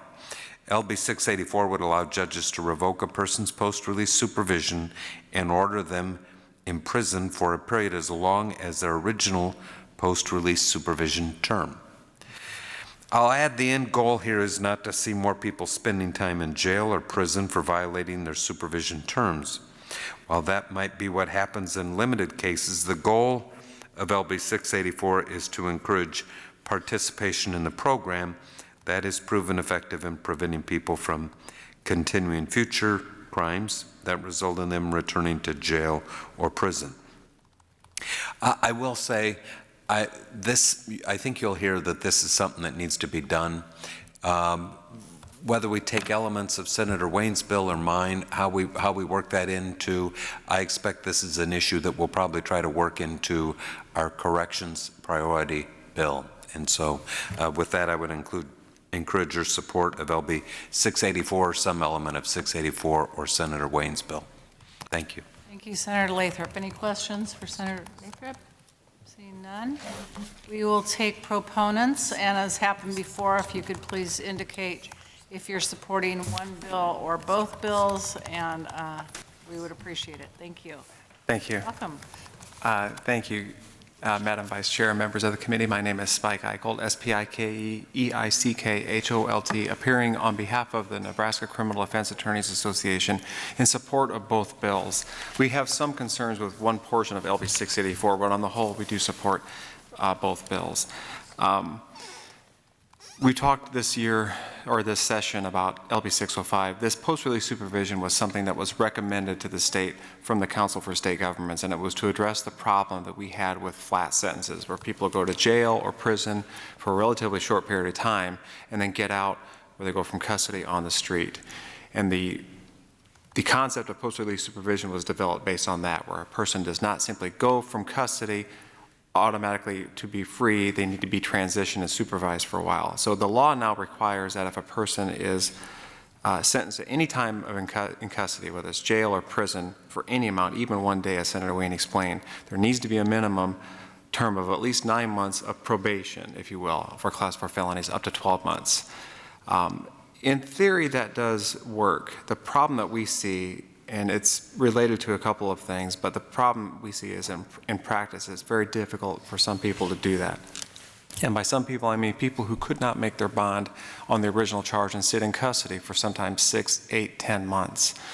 The charge is a Class 4 felony. That's the convicted charge. So a person can sit in custody on a much higher charge, and part of the plea process ends up getting found guilty of a Class 4 felony. As Senator Wayne explained, the process used to be that person would just be done with the case, would just be over, and they could go back to their lives. Now the judges are required to place that person on probation. If a person has been in custody for 8, 10 months, they have just lost a lot. They've lost where they live. They've probably lost a job. They simply cannot keep up with the conditions of post-release supervision, of probation. If they fail on that, there is a process, and it's delineated in 29-2266 and 29-2267, sort of the sanctions process, where a person is reprimanded, if you will, for missing drug tests or not having a job, violating curfew or some similar thing like that. And then eventually, if the person is incarcerated for what they call custodial sanctions for a total of 90 days, then their post-release supervision is revoked, and then they must serve the balance of the time. The concern that we have is with respect to LB 684, the part that Senator Lathrop described as a hammer.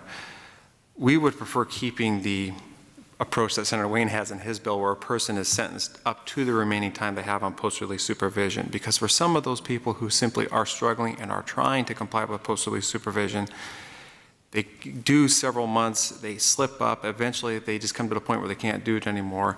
It's our position that that would be somewhat unfair to expose them to up to the original time again as a sentence, if they were to ever violate those terms of post-release supervision. The judges can still order it. It's discretionary under both bills, so if a person is suitable for that and they can hopefully comply with that, the courts will hopefully do the right thing and only impose that transition post-release supervision in those types of cases. So other than the concern we have with respect to 684, we would support both bills. Thank you, Mr. Eicholt. Any questions for Mr. Eicholt? Well, no. Thank you for coming. Next proponent.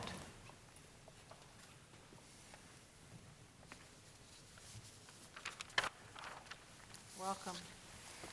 Thank you. And my name is Jeff Lux, first name Jeff, J-E-F-F, last name Lux, L-U-X. I'm a Deputy Douglas County Attorney representing the Nebraska County Attorneys Association in support of both bills, LB 90 and LB 684. As been said, we found situations where, in cases where everyone's in agreement, the prosecutor, the defense attorney, the defendant, the judge, that, hey, a time and cost is an appropriate outcome to this case, or some type of county jail sentence is an appropriate outcome for this case, and then it should be done. But in the way the law is currently written for those Class 4s, we've got to at least add on that 9-month post-release supervision. And we do find ourselves sometimes in like weird situations where I have people that are either charged with a Class 2A, like a possession with intent to deliver marijuana, and normally, maybe we would work that down to a Class 4 or something. That never happens now because nobody wants to go down to a Class 4 because it has post-release supervision. They'll stay at a 2A where it's a 0 to 20, no post-release supervision, and you can, in essence, get a time and cost, but it's at a higher felony level. It just ended up being kind of a goofy quirk of how the law ended up working. Either one of these bills kind of takes care of that kind of scenario. Senator Lathrop's bill would definitely cover that time and cost type of scenario for Class 4s. Senator Wayne's bill would also cover a situation where, and this happens in Douglas County, some I'm sure in other areas, whether say you're in drug court and you wash out of drug court, and then you're going to get sentenced. Okay, well, we're going to sentence you on a Class 4 possession. You were just in something that was even more intense than probation. We're going to sentence you to a year in prison. And, oh yeah, by the way, we got to put you on 9 months of post-supervised release again when you just washed out of drug court, which was even on top of you more than probation or post-supervised release would have been. It doesn't make sense. It'd be good, hey, let's just do that 1 year. A lot of times they've already got 2-3 months already in, so they only have to do another 2.5 months anyway, and then they're on 9 months post-release supervision. The same thing can happen with violations of probation. You start out that case, they get convicted of a Class 4 felony, presumption probation, do the probation, they mess that up, we go to violate it. Oh, you're going to do a year. Oh no, by the way, we got to put you on 9 months of post-supervised release when we just violated you for not doing your probation. So it's those kinds of situations that these bills address. I think they make sense. When you've got everybody in the room, the defense attorney, the defendant, the judge, and the prosecutor, it's like that. Everyone's in agreement. That doesn't happen very often. So I'd take any questions if there are any. Thank you. Thank you, Mr. Lux. Any questions for Mr. Lux on this kumbaya moment? Thank you for coming. Thank you very much. Any further proponents? Proponents? Okay, any opponents? Opponents? Anybody in the neutral?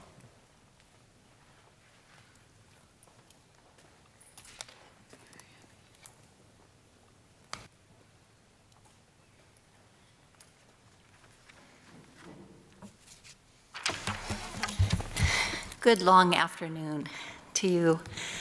Thank you, Judiciary Committee. My name is Deb Minardi, D-E-B-M-I-N-A-R-D-I, and I'm employed by the Nebraska Supreme Court as the probation administrator with the Administrative Office of the Courts and Probation, and I'm here today to testify in a neutral capacity for LB 684.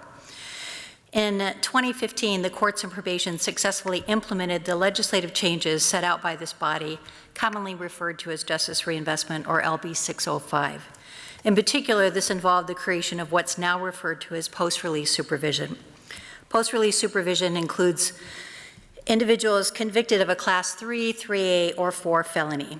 A little over 3 years later, there are 1,380 individuals under the authority of a judge and being supervised by probation officers in every judicial district across the state. Reentry efforts, including reentry courts, assist individuals in getting on the right track and target necessary services. Should the legislature pass LB 684, we are equally confident that we will implement any changes effectively, efficiently, and within a short period of time. I'd be happy to answer any questions on behalf of probation in the courts. Thank you. Any questions for Ms. Minardi? Nope, seeing none. Thank you for coming today. Any additional neutral testifiers? Seeing none. Senator Wayne, would you like to close? Senator Wayne waives, and so does Senator Lathrop. Both waive closing. And that closes the hearings, the combined hearings on LB 684 and LB 90. Thank you.